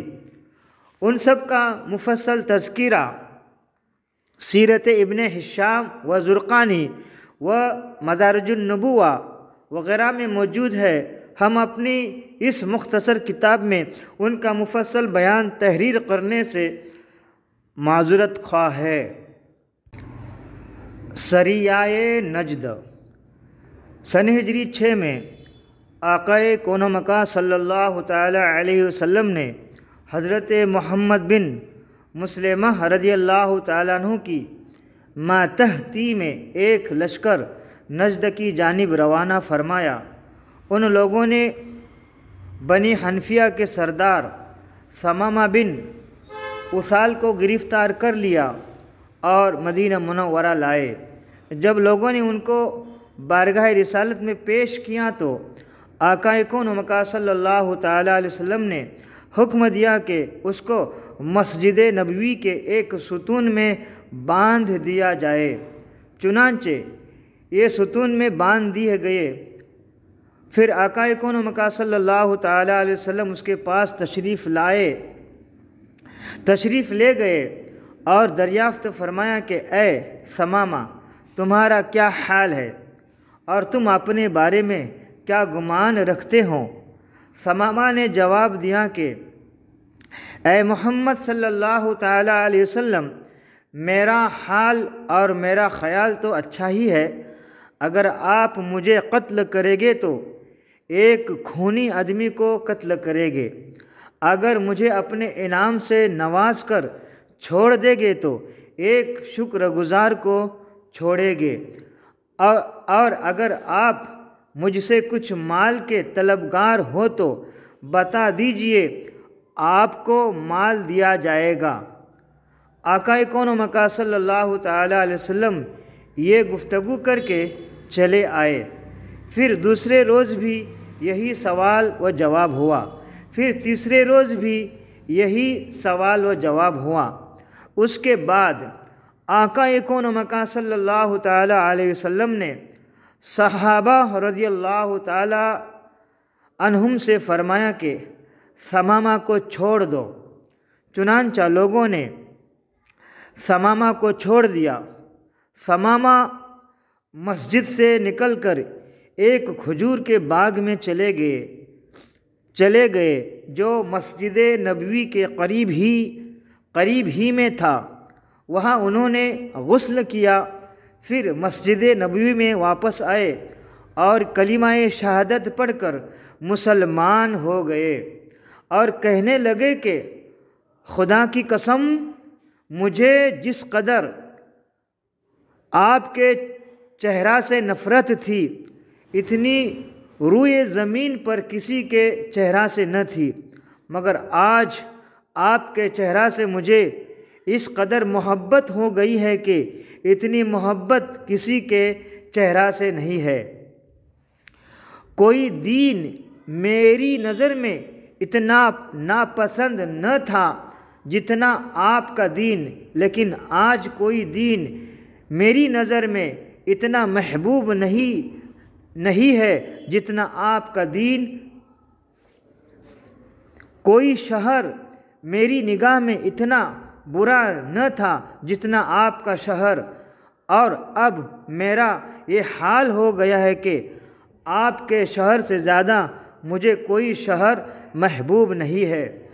یا رسول اللہ صلی اللہ تعالی علیہ وسلم، میں عمرہ ادا کرنے کے ارادے سے مکہ جا رہا تھا، مکہ معظمہ جا رہا تھا کہ آپ کے لشکر نے مجھے گرفتار کر لیا، اور اب آپ میرے بارے میں کیا حکم دیتے ہیں؟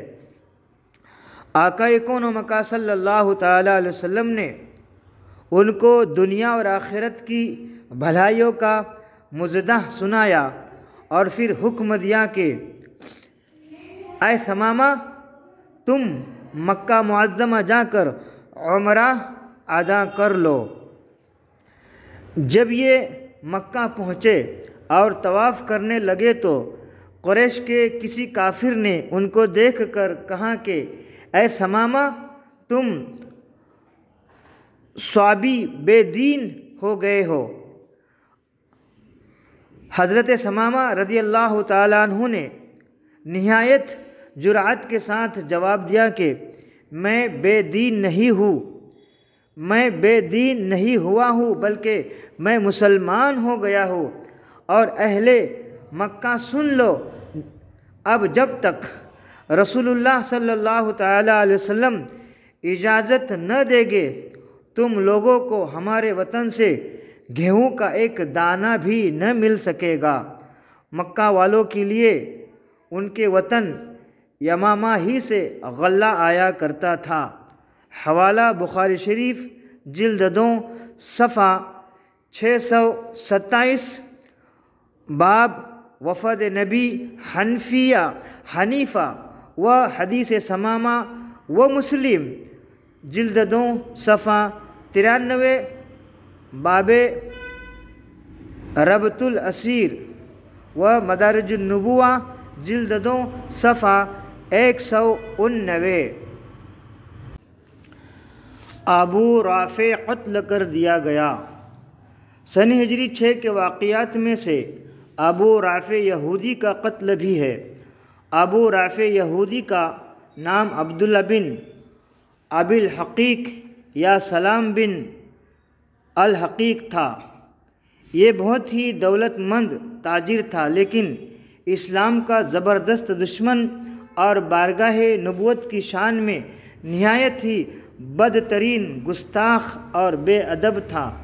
یہ وہی شخص ہے جو حیی بن اخطب یہودی کے ساتھ مکہ گیا اور کفار قریش اور دوسرے قبائل کو جوش دلا کر غزوہ خندق میں یعنی جنگ خندق میں مدینہ منورہ پر حملہ کرنے کے لیے 10,000 کی فوج لے کر آیا تھا، اور ابو سفیان کو ابھار کر اسی نے اس فوج کا سپہ سالار بنایا تھا۔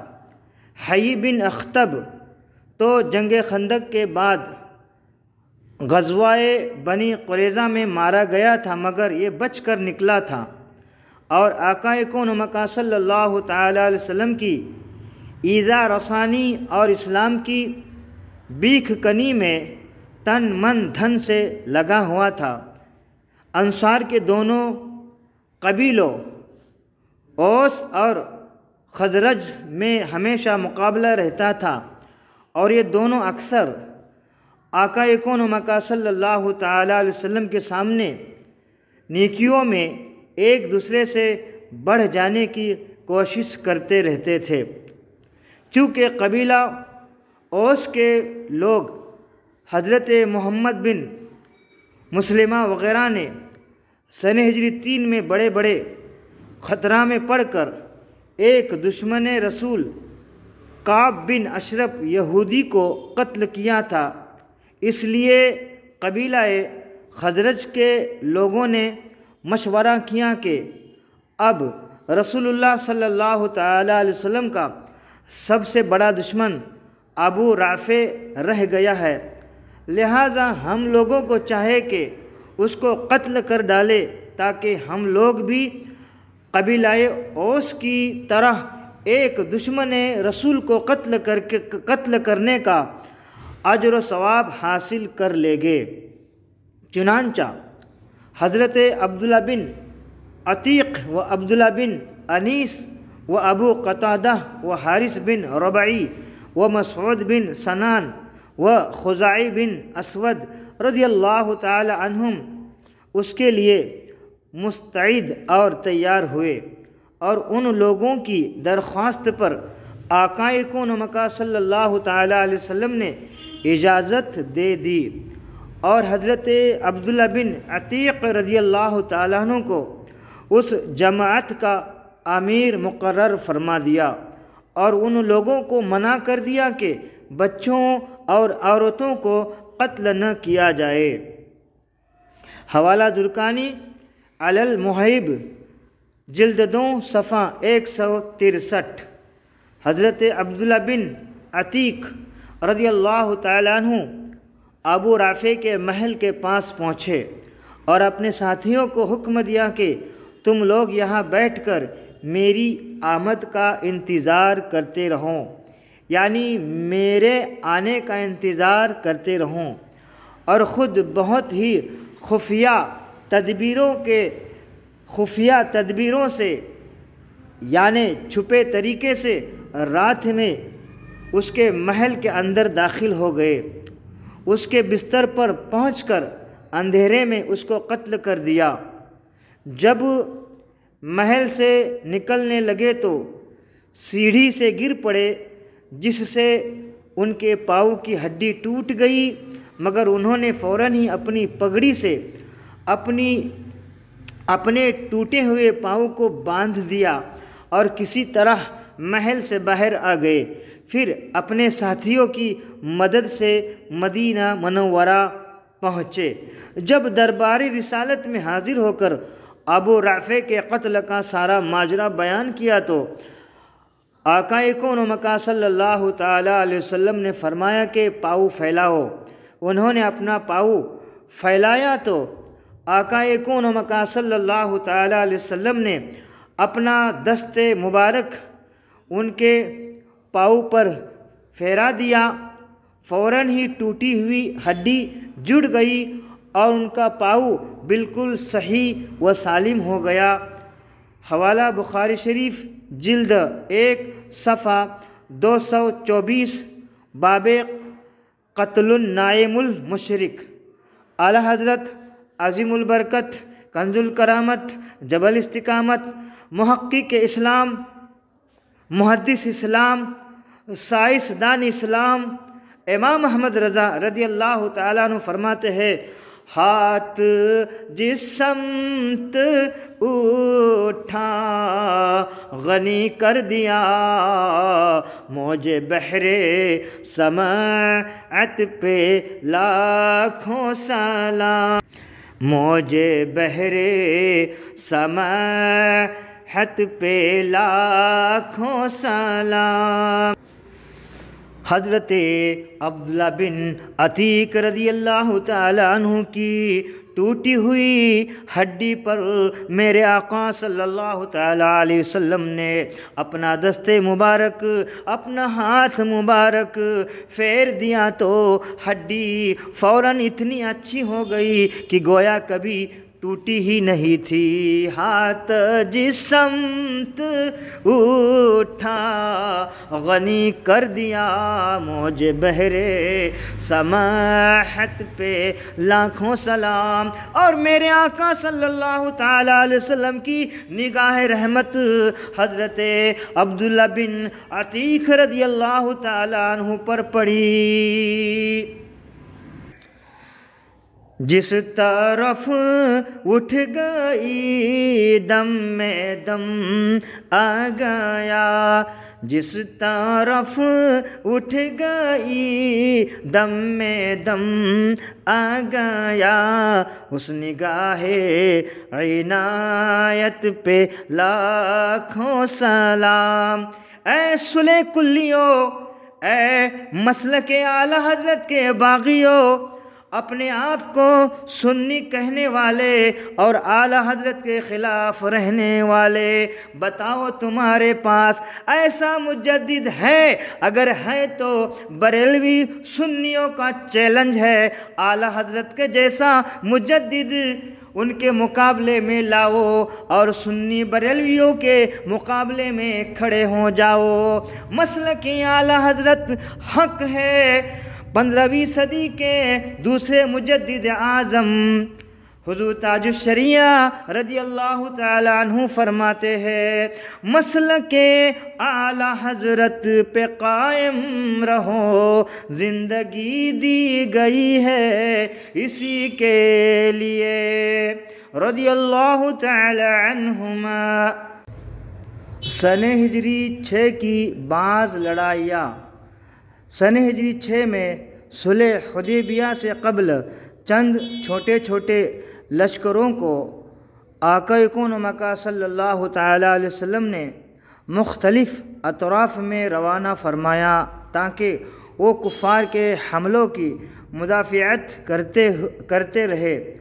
ان لڑائیوں کا مفصل تذکرہ زرقانی علی المواہب اور مدارج النبوہ وغیرہ کتابوں میں لکھا ہوا ہے، مگر ان لڑائیوں کی ترتیب اور ان کی تاریخوں میں مورخین کا بڑا اختلاف ہے، اس لیے ٹھیک طور پر ان کی تاریخوں کی تعین بہت مشکل ہے۔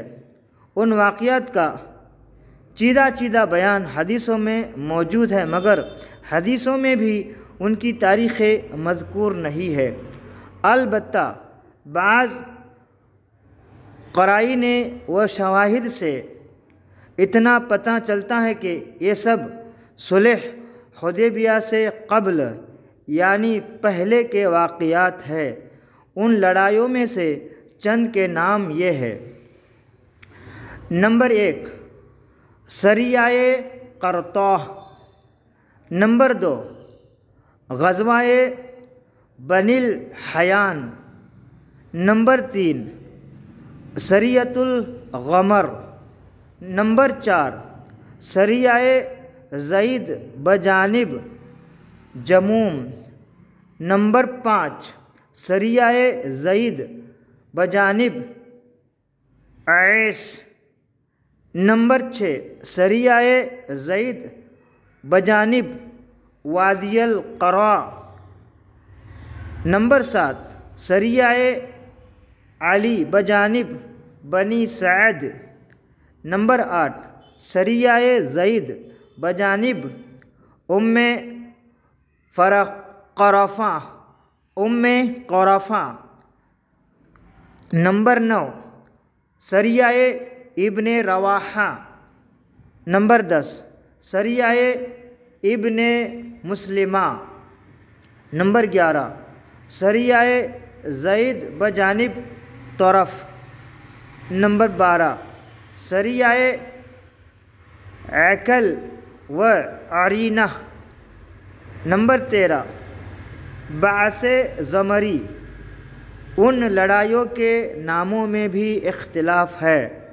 ہم نے یہاں ان لڑائیوں کے مذکورہ بالا نام زرقانی علی المواہب کی فہرست سے نقل کیے ہے۔ فہرست زرقانی علی المواہب جلد 2 صفحہ 350۔ صفحہ 350۔ سوالات 11واں باب۔ سوال نمبر 1، بیعت رضوان کا پس منظر کیا ہے؟ جواب نمبر 1، بیعت رضوان اور صلح حدیبیہ ہے۔ تاریخ اسلام میں اس واقعہ کی بڑی اہمیت ہے کیونکہ اسلام کی تمام آئندہ ترقیوں کا راز اسی کے دامن سے وابستہ ہے۔ قرآن مجید میں اللہ تعالیٰ نے اس صلح کو فتح مبین کا لقب عطا فرمایا ہے۔ سوال نمبر 2، صلح حدیبیہ کیوں کر ہوئی؟ اختصار کے ساتھ بیان کرے۔ جواب نمبر 2، صلح حدیبیہ کیوں کر ہوئی اس کا تفصیل کے ساتھ 11ویں باب میں بیان ہو چکا ہے۔ آپ اس کو بار بار سنیے اور صلح حدیبیہ کیوں کر ہوئی اس کی تفصیلی معلومات حاصل کرے۔ سوال نمبر 3، روم، ایران، مصر، حبشہ کے بادشاہوں کے کیا کیا نام تھے اور آقائے کون مکہ صلی اللہ تعالیٰ علیہ وسلم نے کون کون سے صحابہ کرام رضی اللہ تعالیٰ عنہم کو نامہ مبارک یعنی خط مبارک دے کر ان بادشاہوں کے پاس بھیجا اور ان میں کتنے بادشاہ مسلمان ہو گئے اور ان کی زبانیں الگ الگ تھے تو صحابہ کرام کو ان کی زبانیں کیسے آ گئی یہ ذرا بیان کیجیے۔ جواب نمبر 3، روم کے بادشاہ کا نام ہرقل تھا، ایران کے بادشاہ کا نام خسرو پرویز تھا، مصر کے بادشاہ کا نام مقوقس عزیز تھا اور حبشہ کے بادشاہ کا نام نجاشی تھا۔ اور ان بادشاہوں کے پاس آقائے کون مکہ صلی اللہ تعالیٰ علیہ وسلم نے ان صحابہ کرام رضی اللہ تعالیٰ عنہم کو بھیجا تھا۔ حضرت دحیہ قلبی ہرقل کے پاس، حضرت عبداللہ بن حذافہ کو خسرو پرویز کے پاس، حضرت حاطب کو مقوقس کے پاس اور حضرت عمرو بن امیہ کو نجاشی کے پاس اور حضرت سلیط بن عمرو کو حوزہ کے پاس اور حضرت شجاع بن وہب کو حارث غسانی کے پاس بھیجا تھا۔ اور یہ 6 صحابہ کرام رضی اللہ تعالی عنہم کو جب خطوط لے کر ان بادشاہوں کے پاس بھیجا تو ان کی زبانیں ان صحابہ کرام رضی اللہ تعالی عنہم کو خود بخود آ گئے اور ان بادشاہوں میں حبشہ کے بادشاہ نجاشی کے سوا کسی نے اسلام قبول نہیں کیا۔ سوال نمبر 4، سریہ نجد کب پیش آیا؟ اس میں مسلمانوں کے سپہ سالار کون تھے؟ جواب نمبر 4، سریہ نجد سن ہجری 6 میں ہوا اور اس سریہ میں سپہ سالار حضرت محمد بن مسلمہ رضی اللہ تعالی عنہ تھے۔ سوال نمبر 5، سن ہجری 6 میں جو لڑائیاں لڑی گئی ان میں سے صرف 10 کا ذکر کرے۔ جواب نمبر 5، وہ 10 لڑائیاں کے نام یہ ہے۔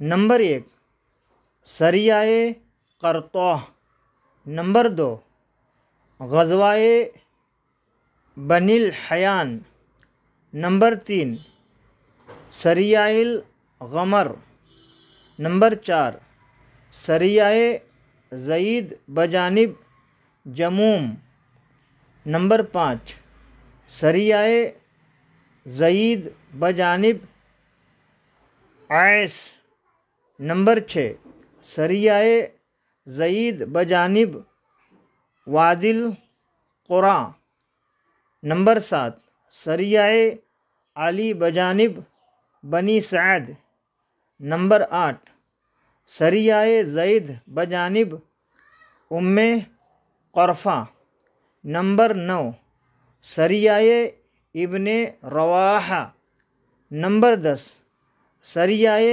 ابن مسلمہ۔ اے رضا ہر کام کا ایک وقت ہے، دل کو بھی آرام ہو ہی جائے گا۔ رضی اللہ تعالی